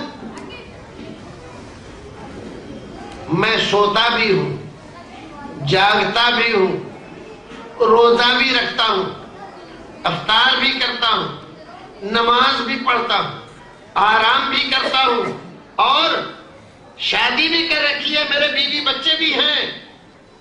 فمن رغب عن سنتی فلیس منی. یاد رکھو یہ میری سنت ہے، راتوں کو سونا، راتوں کو نماز پڑھنا، دن میں روزہ رکھنا اور نہ رکھنا، بیوی بچے کرنا، ان کے حقوق ادا کرنا، یہ میری سنت ہے. اور جو آدمی میری سنت سے اعراض کرے فلیس منی، میرا اس سے کوئی تعلق نہیں، وہ میرا نہیں، میں اس کا نہیں. آپ ذرا اندازہ لگائیں گے یہ صحیح حدیث ہے. ہمارے اعتبار سے تو ان لوگوں نے بڑا اچھا کام کیا تھا. زندگی میں ایک فیصلہ لیا زبردست، ہر رات عبادت میں گزار دیں گے، ہر دن روزہ رکھیں گے. بڑے پہنچے ہوئے لوگ ہونے چاہیے. ہمارے اعتبار سے تو ان کو اولیاء کرام و صوفیاء اعظام میں شمار کرنا چاہیے. لیکن رسول اکرم صلی اللہ علیہ وسلم نے کیا فرمایا؟ اگر ایسا کرو گے تو میں تمہارا نہیں، تم میرے نہیں، مجھ سے تمہارا کوئی تعلق نہیں. کتنی بڑی بات فرمائی. اب جو حضرات ہمارے بھائی یہ کہتے ہیں کہ اس میں کیا حرج ہے، وہ اس حدیث کی روشنی میں دیکھیں. بھلا بتائیے رات بھر نماز پڑھے ایک آدمی، کیا حرج ہے اس میں؟ حرج ہے؟ رسول کہہ رہے ہیں اتنا بڑا حرج ہے کہ میرا اس کا کوئی سمبند نہیں. ہر دن روزہ رکھے آدمی، روزہ ہی تو رکھ رہا ہے، نیکی کر رہا ہے، کون سی برائی کر رہا؟ حرج ہے، اتنا بڑا حرج ہے کہ رسول اکرم کہہ رہے ہیں وہ میرا نہیں، میں اس کا نہیں. تو کیا پتہ چلا کہ دین منمانی کا نام نہیں ہے. کسی آدمی کو کوئی چیز اچھی لگ گئی اس نے خود بھی کرنا شروع کیا، دوسرے لوگوں سے بھی کروانا شروع کر دیا کہ بھئی اس میں کیا ہے، یہ تو اچھی چیز ہے۔ ارے اچھی چیز ہی کے بہانے سے تو شیطان بدعتوں میں ڈالتا ہے آدمیوں کو۔ کوئی بری چیز لا کر شیطان ہمارے تمہارے کسی بھی آدمی کے سامنے رکھے گا تو ہم کیا اس کو قبول کر لیں گے؟ جب تک اس میں قرآن کے ثواب کی چاشنی نہ لگائے، ثواب دارین کی چاشنی نہ لگائے، جب تک کہ عقیدت رسول، احترام اولیاء، محبت بزرگان دین کی جب تک اس میں چاشنی نہیں لگائے، کون آدمی کون مسلمان ہے جو اس کو مان لے گا؟ نہیں مانے گا۔ تو یہ چاشنیاں ہمیں راستے سے ہٹا دیتی ہیں، سنت رسول سے دور کر دیتی ہیں۔ ان چاشنیوں سے بچنے کی ضرورت ہے۔ ایسا ہوتا کب ہے؟ تب ہوتا ہے جب سنت رسول کی اہمیت، قیمت، اس کا وزن ہماری نظروں میں کم ہو جاتا ہے۔ اور اگر ہماری نظروں میں سنت رسول کی اہمیت حقیقی معنی میں اجاگر ہو جائے، جتنی ہے اس کی اہمیت، جتنی قیمت اس کی ہے، سنت رسول کا جو حقیقی درجہ ہے وہ اگر ہم جان جائیں تو قسم پروردگار کی میں یقین رکھتا ہوں کہ کوئی بھی مسلمان کسی بدعت میں گرفتار نہ ہو۔ لیکن وہ بدعت میں گرفتار ہوتا ہی تب ہے جب سنت کو کم سمجھتا ہے۔ ایک حدیث یاد آ رہی رسول اکرم صلی اللہ علیہ وسلم کی، آپ نے فرمایا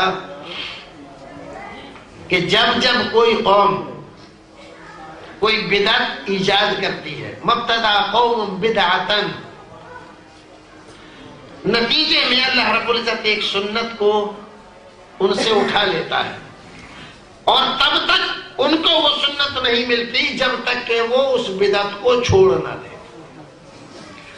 سب سے بڑی نحوست بدعت کی یہی ہے کہ سنت رسول ہم سے چھوٹ جاتی ہے، سنت رسول سے ہم محروم ہو جاتے ہیں، سنت کی روشنی ہم سے الگ ہو جاتی ہے اور بدعت کی تاریکیاں ہمیں آ کر گھیر لیتی ہیں۔ ایک مثال چھوٹی سی آپ کو دوں۔ ایک زمانہ تھا ہمارے ہندوستان میں، ہمارے بچپن میں بڑا زور تھا جب اذان ہو تو اشہد ان محمد رسول اللہ جب مؤذن کہے، انگوٹھوں کو چومنا، ان کو آنکھوں پہ لگانا، بڑا زور تھا اس کا۔ اور جو آدمی ایسا نہیں کرتا تھا اس کو کہتے تھے کہ یہ رسول کا دشمن ہے، رسول سے محبت نہیں کرتا، رسول سے عقیدت نہیں رکھتا، اسی لیے آپ کے نام آنے پر اس کو کوئی خوشی نہیں ہوتی۔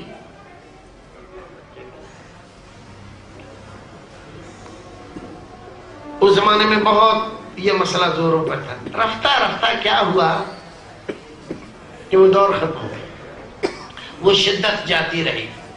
آج جو حضرات اس کے لیے مرنے مارنے پر تیار رہتے تھے، آج ان حضرات نے بھی اس کو چھوڑ دیا۔ دیکھیے، یہ ایک بدعت تھی جو مسلمانوں میں شروع ہوئی تھی۔ اب ایک حدیث رسول اکرم صلی اللہ علیہ وسلم کی سنیے۔ آپ نے فرمایا کہ جب مؤذن اذان دے، اذا اذن المؤذن فقولوا مثل ما یقول، تو جو جو کلمے مؤذن ادا کرتا رہے وہ تم دہراتے رہو۔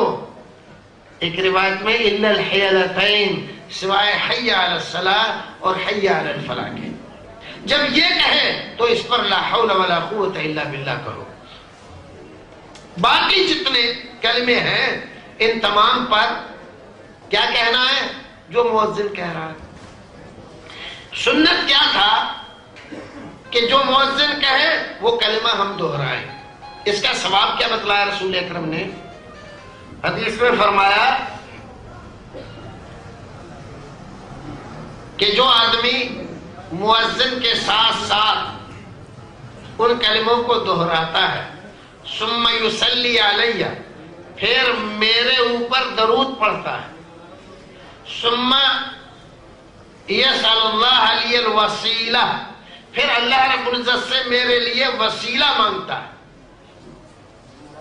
میرے لیے وسیلہ مانگتا ہے، ہاں، طلب کرتا ہے کہ اے اللہ ہمارے نبی کو مقام وسیلہ، مقام فضیلہ، مقام محمود عطا فرما، یعنی وہ دعا جو اذان کی ہے، اللہم رب هذه الدعوة التامة والصلاة القائمة آت محمدا الوسيلة والفضيلة وابعثه مقاما محمودا الذي وعدته، یہ دعا پڑھتا ہے۔ کیا فرماتے ہیں آپ؟ کیا ملتا ہے پھر اس کو؟ فرمایا حلت له شفاعتی یوم القیامہ، اس آدمی کو اللہ رب العزت کی جناب سے کیا ملا وہ بتلایا، قیامت کے دن اس کے حق میں میری شفاعت کرنا اللہ رب العزت حلال کر دیتا ہے۔ کسی آدمی کو اللہ کے رسول کی شفاعت حاصل ہو جائے، یعنی ایسا عمل کرے، رسول اس کو سرٹیفکیٹ دے، یہ عمل کرو گے، اس پر کاربند رہو گے تو اللہ رب العزت مجھے اجازت دے گا، میں تمہارے بارے میں اللہ رب العزت کے دربار میں کھڑے ہو کے شفاعت کروں گا کہ یہ میرا امتی پروردگار تیرا بندہ نیک اور دیندار میرا فرما بردار تھا، میں اس کے حق میں شفاعت کرتا ہوں، اس کو جنت میں جگہ دے دے پروردگار۔ کتنی بڑی فضیلت کی، ساری دنیا کی دولت اگر تم لٹا دو گے کہ ہمیں رسول اکرم کی شفاعت نصیب ہو جائے، اپنے طور پر نہیں حاصل۔ اور رسول اکرم صلی اللہ علیہ وسلم یہاں اس حدیث میں، صحیح حدیث، کیا فرما رہے ہیں؟ اس کے لیے شفاعت میری حلال ہو جاتی ہے۔ اب اتنی بڑی حدیث، اتنا بڑا فائدہ تھا،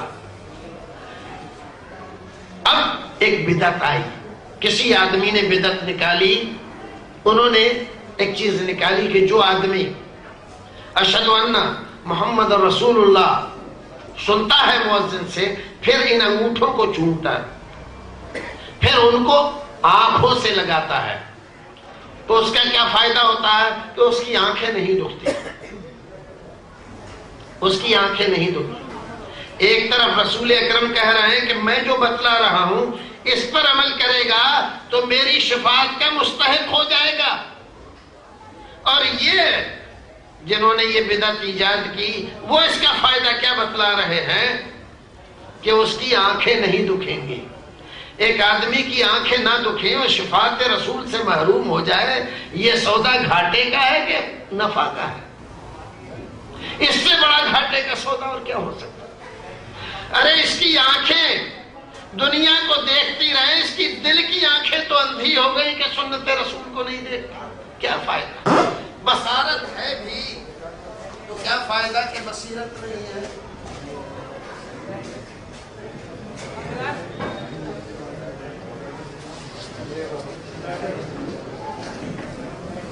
تو بھائیو، ایک طرف رسول اکرم صلی اللہ علیہ وسلم کی یہ گارنٹی ہے کہ اس کے لیے میری شفاعت حلال ہو جائے، اور دوسری طرف ہمارے بھائیوں کا یہ نسخہ ہے کہ اس کی آنکھیں نہیں دکھیں۔ اب یہ نہیں جانتے، کسی طبیب سے پوچھو جو آنکھوں کا ڈاکٹر ہے کہ آنکھوں کا دکھنا نعمت ہے کہ زحمت ہے؟ بظاہر ہمیں زحمت لگتا ہے لیکن وہ نعمت ہے آدمی کی۔ آدمی کی جب تک آنکھ دکھتی رہتی ہے تو آدمی کی آنکھ کی روشنی کمزور نہیں ہوتی، یہ جو نکلتی رہتی ہے، یہ جو آنکھ پر ہلکا سا پردہ سا آتا ہے اس کی وجہ سے وہ ختم ہوتا رہتا ہے۔ بہرحال یہ دوسری بات ہے۔ نبی اکرم صلی اللہ علیہ وسلم نے ایک نسخہ بتلایا اور ان حضرات نے ایک نسخہ بتلایا۔ دیکھیے، رسول نے کہا کہ جب وہ اشہد ان محمد رسول اللہ کہے تو اشہد ان محمد رسول اللہ کہو، یہ سنت تھا، یہ قول اور یہ فرمان رسول تھا۔ ان حضرات نے کیا بتلایا کہ نا یہ مت کہو اشہد ان محمد رسول اللہ مت کہو، بلکہ کیا کہو؟ وہ کہہ رہا اشہد ان محمد رسول اللہ، تم کیا کہو؟ قرۃ عینی بک یا رسول اللہ۔ دیکھیے، جب ایک بدعت ایجاد کی گئی تو سنت ہاتھ سے چلی، سنت اللہ رب العزت نے اٹھا لی۔ اب اس سنت پر عمل کرنا اس آدمی کو اس وقت تک نصیب نہیں ہوگا جب تک اس بدعت سے یہ توبہ نہ کرے۔ ضروری ہے، اگر سنت پر عمل کرنا چاہتا ہے بندہ تو بدعتوں سے اجتناب کرے، بدعت کو چھوڑے، بدعت کو نہیں چھوڑے گا تو سنت نہیں ملے گی اس کو، اور سنت نہیں ملے گی تو رسول اکرم صلی اللہ علیہ وسلم کی شفاعت بھی نہیں ملے گی۔ اور جو محبت کے دعوے کر رہا ہے یہ محبت بھی جھوٹی کہلائے گی، کیونکہ رسول اکرم صلی اللہ علیہ وسلم نے فرمایا من احب سنتی فقد احبنی، جس نے میری سنت سے محبت کی اس نے مجھ سے محبت کی، ومن احبنی کان معی فی الجنہ، اور جس نے مجھ سے محبت کی وہ میرے ساتھ جنت میں ہوگا۔ رسول سے محبت کرنا جنت میں جانے کا ذریعہ ہے، لیکن رسول سے محبت کرنا زبانی جمع خرچ نہیں، معیار بھی بتلا دیا ہے کہ مجھ سے محبت کرنے کا مطلب یہ ہے کہ میری سنت سے محبت کرو، اس کے مقابلے میں کسی کو مت سمجھو، اور میری سنتوں سے اعراض کرنا اور چھوڑ دینا اور لوگوں کی ایجاد کی ہوئی چیزوں کو پکڑ لینا، اس سے نہ تو جنت ملے گی اور نہ میری محبت حاصل ہوگی۔ محبت کے نام پر جتنے مسلمانوں کو نقصانات پہنچائے گئے، بلکہ ان کے ایمان پر، سنتوں پر ڈاکے ڈالے گئے ہیں، شاید اتنے کسی اور چیز کو لے کر دین کو نہیں بگاڑا گیا۔ رسول اکرم صلی اللہ علیہ وسلم اس دنیا میں تشریف لائے، ابھی ایک تہوار بنا لیا گیا ہمارے ہندوستان میں ایک چیز، رسول اکرم صلی اللہ علیہ وسلم کی پیدائش، ولادت۔ اس میں کوئی شک نہیں ہے کہ رسول اکرم صلی اللہ علیہ وسلم کی ولادت نہ صرف ہمارے مسلمانوں کے لیے بلکہ ساری کائنات کے لیے باعث شادمانی و مسرت، لیکن یہ شادمانی و مسرت اللہ رب العزت نے یہ نعمت ایک بار دی، بار بار نہیں دیتا۔ رسول بار بار پیدا نہیں ہوتے، ایک بار پیدا ہو گئے، یہ نعمت مل گئی، یہ مسرت اور یہ شادمانی کا احساس ہمیں ہر وقت رہنا چاہیے۔ یہ نہیں کہ سال کے 12 مہینوں میں ایک مہینے کو خاص کر لیا، ایک تاریخ کو خاص کر لیا، وہ تاریخ آئی تو محبت کا ایک سمندر ہے جو موجیں مار رہا ہے، محبت نکلی پڑ رہی ہے ہمارے مکان سے، ہماری دکان سے، ہمارے چھجوں سے، ہمارے گلیاروں سے، ہمارے مکانات کے آس پاس کے راہوں سے، راستوں سے۔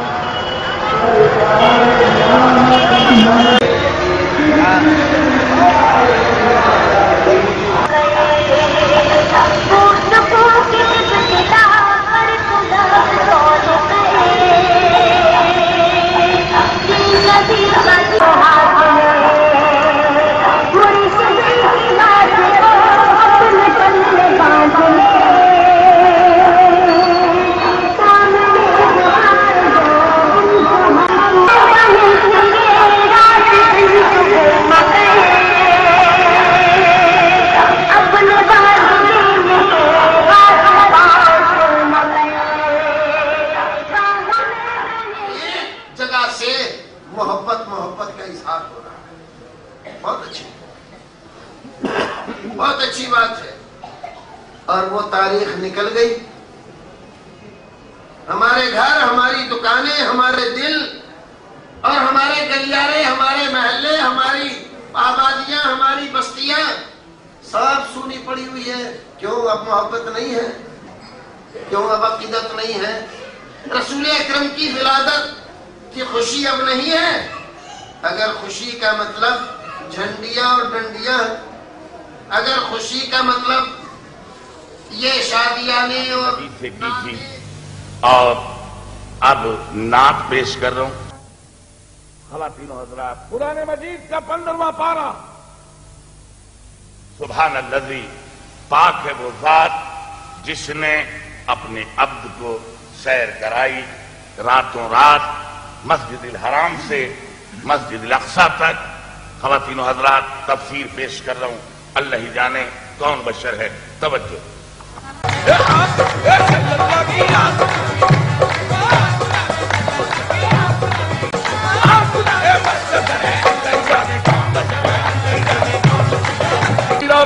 تو نہ مجھ سے الگ میں نہ تجھ سے الگ، اور جو تجھ سے گیا وہ مجھ سے گیا، اور جو تجھ سے ملا وہ مجھ سے ملا.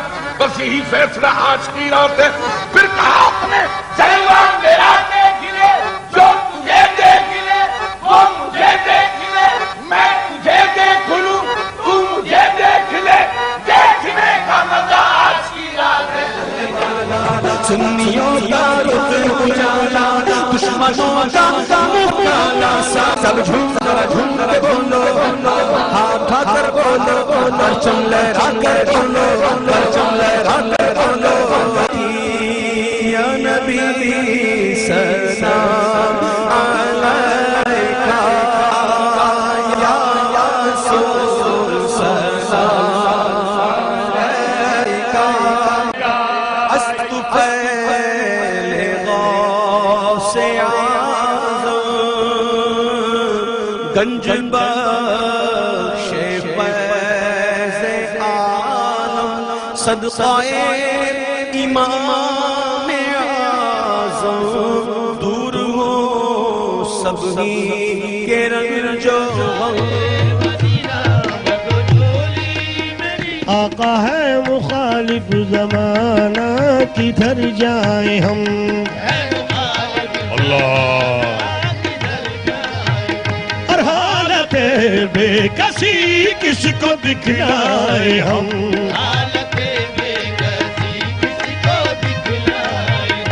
ہم تمہارے بھکاری ہیں یا مصطفیٰ،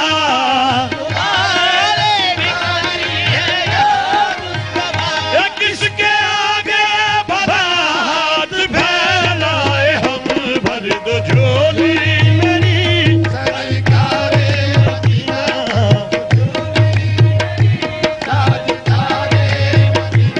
بھر دو جھولی میری یا محمد، لوٹ کر میں نہ جاؤں گا خالی، لوٹ کر میں نہ.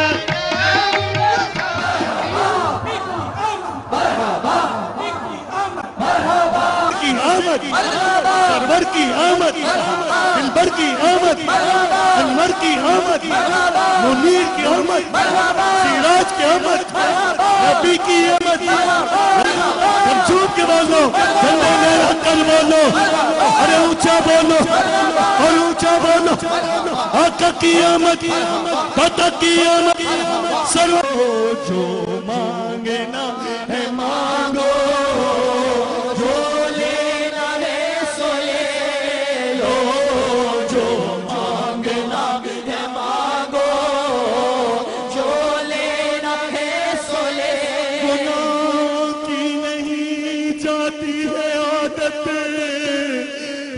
رسول اللہ تم ہی اب کچھ کرو.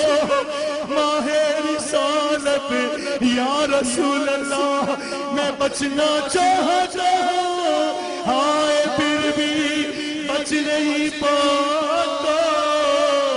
گناہوں کی پڑی ہے ایسی عادت یا رسول اللہ.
اجازت نہ دیتی ہو، اور یہ قمقمے اور لائٹنگ اور سجاوٹ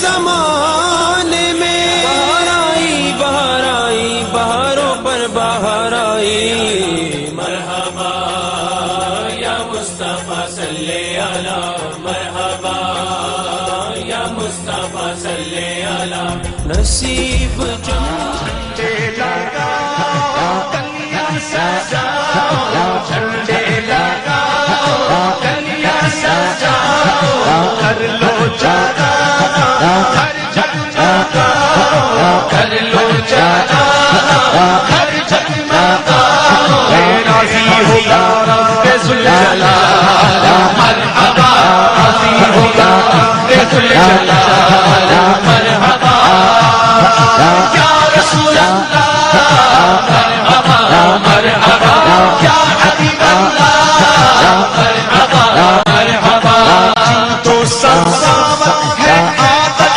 تمہاری، پھیلائے دامن کھڑے ہیں بھکاری، پھیلائے دامن کھڑے ہیں بھکاری، پھیلائے دامن کھڑے ہیں بھکاری، کر دو کرم آمنہ کے لال، مرحبا کر دو کرم آمنہ کے لال، مرحبا کر دو کرم آمنہ کے لال، مرحبا جود و سخاوت ہے عادت تمہاری، جود و سخاوت ہے عادت تمہاری، پھیلائے دامن کھڑے ہیں بھکاری، پھیلائے دامن کھڑے ہیں بھکاری، کر دو کرم آمنہ کے لال، مرحبا کر دو کرم آمنہ کے لال، مرحبا مرحبا یا رسول اللہ، مرحبا مرحبا یا حبیب اللہ، مرحبا مرحبا جشن ولادت مناتے رہے۔ محبت کی دلیل ہے، تو آپ کو یہ ماننا چاہیے کہ آج جب وہ تاریخ نکل گئی تو آپ رسول سے محبت نہیں کرتے، آپ اس عظیم شخصیت کی آمد پر صرف ایک دن خوش تھے، اس کے بعد خوش نہیں ہیں۔ کیوں؟ اس لیے کہ آپ نے خوشی کا معیار ان جھنڈیوں ڈنڈیوں سجاوٹوں کو مانا تھا۔ اب وہ سجاوٹیں بھی نہیں رہی، اب وہ ڈنڈیاں بھی نہیں رہی، اب وہ جھنڈیاں بھی نہیں رہی، وہ قمقمے بھی نہیں رہے۔ اس کا مطلب نہ شادمانی رہی، نہ مسرت رہی، نہ محبت رہی، نہ عقیدت رہی، کچھ بھی نہیں رہی۔ لیکن جو آدمی ان جھنڈیوں ڈنڈیوں میں محبت نہیں مانتا، رسول اکرم صلی اللہ علیہ وسلم کی تعلیمات، آپ کی سنتوں پر عمل کرنا، ان کو پھیلانا، آپ کے لائے ہوئے دین کو دنیا میں برپا کرنا، اس کو محبت جانتا ہے، تو اس کے لیے سال کے 12 مہینے یکساں ہیں، ہر دن اسے رسول اکرم کی ولادت کی خوشی ہے، آمد پر مسرت ہے، آپ کی تشریف آوری پر شادمانی ہے، آپ کے مشن کو زندہ کرنے کے لیے وہ تن من دھن سے ہر وقت لگا رہتا ہے۔ ہمارے بھائی لوگ کہتے ہیں کہ ہم رسول اکرم کی عظمتوں کا ذکر آپ کو بڑھا رہے، اور یہ دوسرے لوگ جو خوشی نہیں مناتے، انہیں عداوت ہے، دشمنی ہے، یہ آپ کو گھٹاتے ہیں۔ میں کہتا ہوں انصاف کو آواز دو، انصاف کہاں ہے؟ بھائیو ذرا انصاف سے سوچو، اللہ رب العزت نے اپنے نبی کو، اپنے حبیب کو اس کائنات میں اپنے بعد سب سے بڑا بنایا۔ کوئی نبی آپ کے درجے اور مرتبے کو نہیں پہنچتا، کوئی ولی آپ کے درجے کو پہنچے محال ہے، سارے ولی اکٹھے ہو کر بھی آپ کے درجے کو نہیں پہنچ سکتے۔ اللہ رب العزت نے اس کائنات میں اپنے نبی جیسا کوئی پیدا کیا ہی نہیں اور نہ کرے گا۔ یہ عظمت تھی میرے رسول کی، یہ درجہ تھا میرے رسول کا، لیکن آپ نے کیا کیا؟ آپ نے اتنے عظیم رسول کو اس کی رفعتوں اور بلندیوں کو فراموش کر کے اتنی عظمتوں اور بلندیوں سے کھینچ کر آپ لے آئے عام لوگوں کی صف میں. جب گاندھی جینتی مناتے ہیں تو اس میں کیا حرج ہے؟ فلاں جینتی مناتے ہیں تو اس میں کیا حرج ہے؟ وہ مہاویر جینتی مناتے ہیں، خوشی مناتے ہیں، وہ گاندھی جینتی مناتے ہیں، وہ فلاں مناتے ہیں، وہ فلاں جینتی مناتے ہیں. ہم کیوں نہ منائیں؟ ان کے بزرگوں کی جینتی پر، جنم دن پر چھٹی ہوتی ہے، ہمارے نبی کے جنم دن پر چھٹی کیوں نہ ہو؟ آپ نے سوچا نہیں کہ آپ نے کیا کیا؟ اپنے نبی کو اتنی عظمتوں سے اتار کے ان کے برابر کر دیا. یہ سارے مل کر بھی میرے نبی کے برابر نہیں تھے. آپ نے ان میں سے ایک ایک آدمی کو پر قیاس کر کے اپنے نبی کو ان کے درجے میں لا کر بٹھا دیا. کتنے افسوس کی بات. اور اس کا نام آپ نے عظمت رسول رکھا، اس کا نام آپ نے رسول کی بڑائی.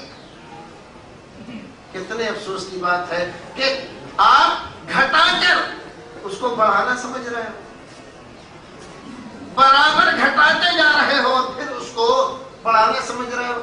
میں کہتا ہوں اللہ کے واسطے دوسرے مسلمانوں پر فتوی بازی کرنے سے پہلے تھوڑا سا غور کرو.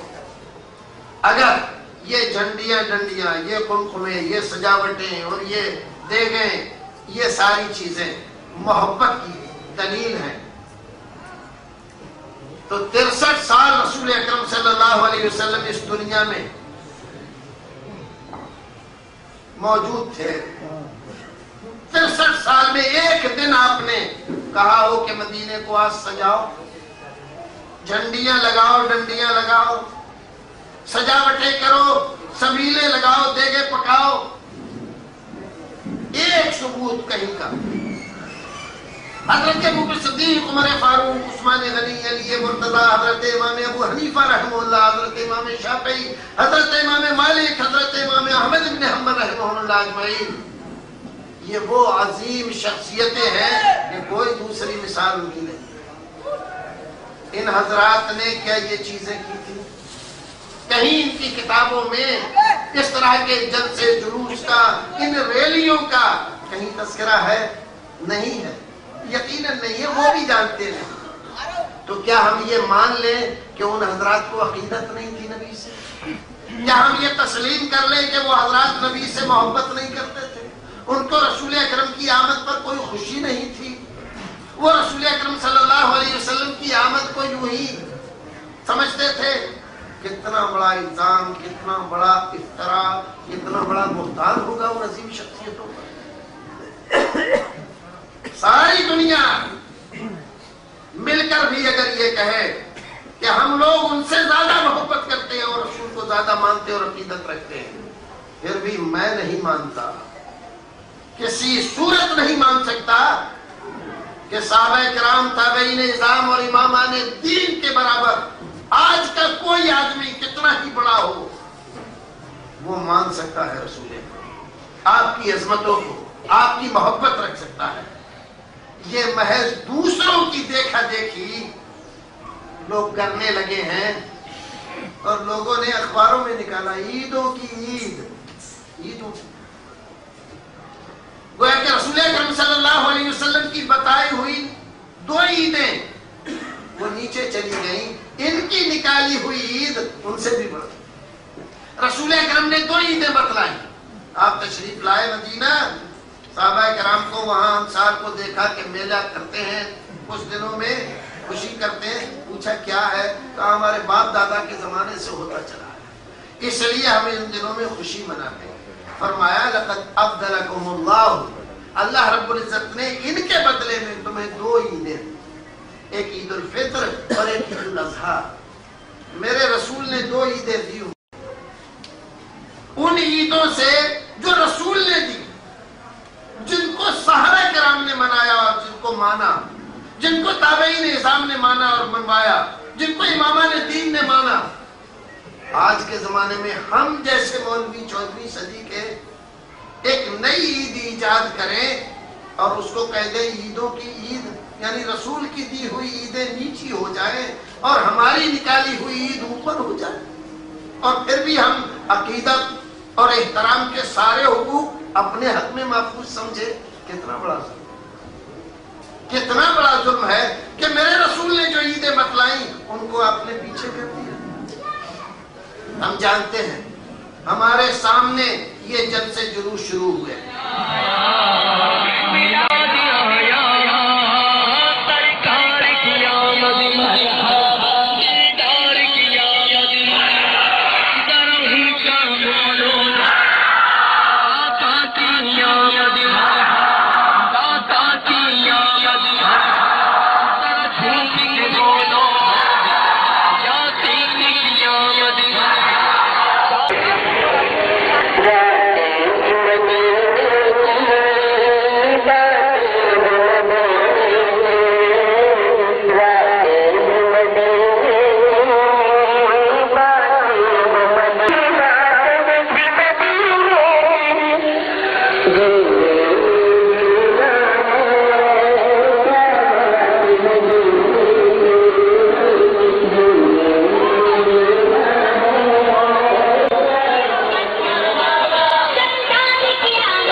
ہمارے بچپن میں اس تاریخ کا نام 12 وفات تھا.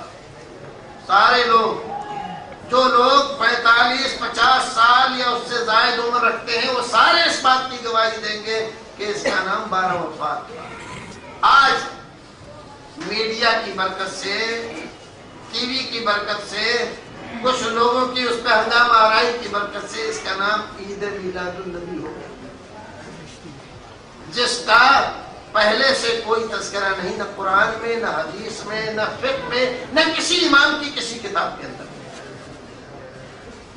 اب لوگ اپنے طور پر قرآن حدیث سے استدلال کر کے ایک کتابچہ آج دیکھا، سیرت حلبیہ اور دوسری کتابوں کی بعض عبارتیں نقل کر کے انہوں نے کہا کہ دیکھیے سیرت حلبیہ کا مصنف کیا صحابہ کرام میں سے ہے؟ نہیں. تابعین میں سے؟ نہیں. تبع تابعین میں سے؟ نہیں. امامان دین میں سے ہے؟ نہیں. وہ تو کئی صدیوں کے بعد پیدا ہوا ہے. وہ جو کچھ بھی لکھ رہا ہے بغیر حوالے کے، بغیر سند کے لکھ رہا ہے، اس کو ہم قرآن حدیث کا درجہ دے سکتے ہیں کیا؟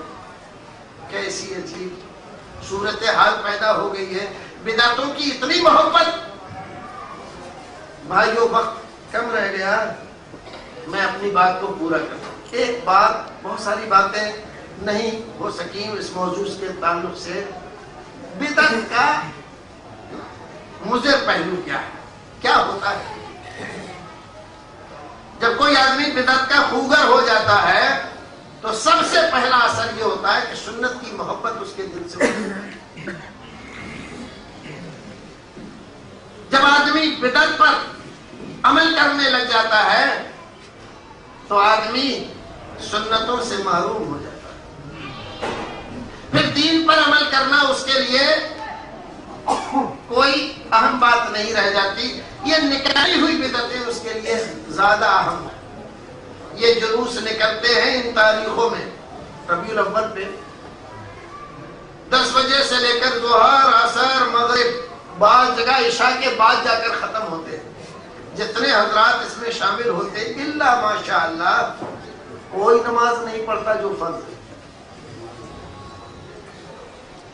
جو فرض ہے، اور فرض کے ساتھ جو سنتیں ہیں وہ بھی نہیں پڑھتا، اور اتنا سرشار ہوتا ہے اس عقیدت کے جھرمٹ میں اور اس دکھاوے اور ریاکاری کے اس کاروبار میں کہ سب کچھ بھول جاتا ہے کہ جو نبی معراج میں جا کر ہمارے لیے اللہ کا تحفہ لایا تھا وہ بھی ہمارے اوپر فرض ہے، اسی نے بتلایا تھا، تو اس کی ہم ولادت تو منا رہے ہیں، لیکن وہ جو پیغام لے کر آیا تھا اس کی ہمیں کوئی نہیں۔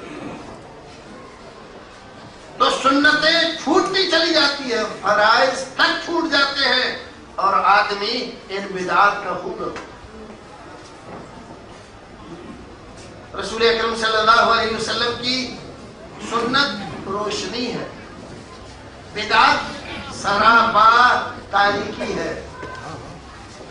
سنتوں پر عمل کرنے والے کو رسول اکرم صلی اللہ علیہ وسلم کی شفاعت، آپ کی محبت، آپ کی عقیدت صحیح معنی میں حاصل ہوتی ہے، جبکہ بدعت پرست محض بدعتوں میں الجھ کر رہ جاتا ہے، سنتوں کی کوئی خاص پرواہ نہیں ہوتی۔ ایک حدیث رسول اکرم صلی اللہ علیہ وسلم کی بخاری شریف کی ہے، صحابہ کرام نے ایک دن پوچھا اللہ کے رسول قیامت کے دن تو بہت سارے لوگ ہوں گے آدم سے لے کر آخری آدمی تک، آپ اپنی امت کے لوگوں کو کیسے پہچانیں؟ سوال واقعی معقول تھا۔ رسول اکرم صلی اللہ علیہ وسلم نے اس سوال کرنے والے سے ایک سوال کیا تاکہ وہ اچھی طرح سے سمجھ جائے۔ اچھا یہ بتاؤ، کسی آدمی کے پاس گھوڑے ہو، کیسے؟ پچکلیاں، کیسے پچکلیاں؟ جن کا چہرہ سفید ہو، اگلے پیر پچھلے پیر یہ سفید ہو، اور ایسے گھوڑے ملا دیے جائیں کالے گھوڑوں میں، فی خیل بہمین بہمین۔ یہ بتلاؤ وہ اپنے گھوڑوں کو پہچان لے گا نہیں پہچان لے گا؟ ہزاروں گھوڑوں میں ملا دیے گئے اس کے گھوڑے، پہچان لے گا کہ نہیں؟ کہا کہ اللہ کے رسول بالکل پہچان لے گا۔ کہا کہ ایسے ہی میں اپنی امت کے لوگوں کو پہچان لوں گا۔ میری امت کی یہ خاص پہچان ہوگی کہ ان کے اعضائے وضو چمک رہے ہوں گے چودھویں کے چاند کی طرح سے، ان کا چہرہ چمک رہا ہوگا وضو کرتے، جہاں تک پانی جاتا وہ چمک رہا ہوگا، ہاتھ چمک رہے ہوں گے، ان کے پیر چمک رہے ہوں گے، جہاں تک وضو کا پانی جاتا ہے میں فوراً پہچان لوں گا یہ میری امت کے لوگ ہیں۔ آپ فرماتے ہیں اسی درمیان میں کہ میں حوض کوثر پہ ہوں گا اور جام پلا رہا ہوگا اپنی امت کے لوگ آ رہے ہوں گے چوک در چوک، اور جو ایک بار پی لے گا کبھی بھی پیاس کی تکلیف اس کو نہیں ہوگی۔ اتنے میں ایک بہت بڑی جماعت ہوگی، وہ مجھ سے قریب ہو رہے ہوں گے اور آثار وضو ان کے چمک رہے ہوں گے، یعنی پہچان ہوگی کہ یہ میری امت کے لوگ ہیں۔ اتنے میں ایک طرف سے فرشتے آئیں گے کوڑے لے کر اور مار مار کے ان کو بھگائیں گے، بھاگو یا مردود یہاں کہاں ہے۔ جب میں دیکھوں گا تو مجھ سے کیسے برداشت ہو، میں احتجاج کروں گا، کیا ہو رہا ہے یہ میرے سامنے میری امت کے لوگوں کو مار مار کے مجھ سے دور کیا جا رہا ہے۔ اسحابی تو میرے لوگ ہیں، میرے ساتھی ہیں۔ فرشتے کہیں گے یا رسول اللہ انک لا تدری ما احدثوا بعدک، بعد روایتوں میں قد غیروا بعدک یا رسول اللہ، اللہ کے رسول آپ ان کو جانتے نہیں ہیں، ان کے ظاہری چہرے مہرے سے دھوکہ کھا رہے ہیں۔ کون ہے یہ؟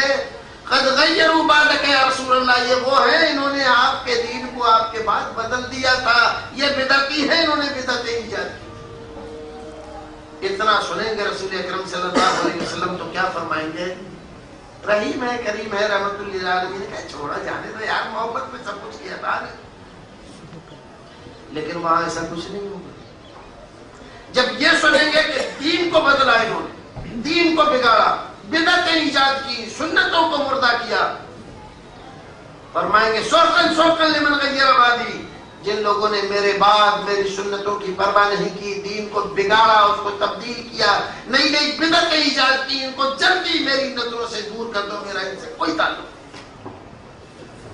بھائیو مسلمانوں، یہ رسول اکرم صلی اللہ علیہ وسلم کی صحیح حدیث ہے بخاری شریف کی، بدعتوں کا سب سے اگر کوئی اور نقصان نہ ہو سب سے نظر انداز آپ کر لو، قیامت کے اس انجام کو آپ دیکھ کر ایک مسلمان کو کانپ جانا چاہیے اور بدعت سے توبہ کر لینا چاہیے کہ کہیں ایسا نہ ہو کہ بدعتوں کی وکالت کرتے کرتے، بدعتوں کی محبت میں زندگی گزارتے گزارتے کہیں شفاعت رسول سے اور حوض کوثر پہ جانے کوثر سے محروم نہ کر دیا جائے۔ پروردگار ہمیں اور آپ کو نیک عمل کرنے کی توفیق عطا فرمائے، جب دنیا سے لے جائے ایمان و سلامتی کے ساتھ لے جائے، رسول اکرم صلی اللہ علیہ وسلم کے حقیقی محبت سے ہمیں آشنا کرے، اور پروردگار ہمارے سینوں کو عقیدت و محبت رسول سے اور فرما دے کہ اس کے بعد کسی اور کے لیے جگہ نہ رہ جائے۔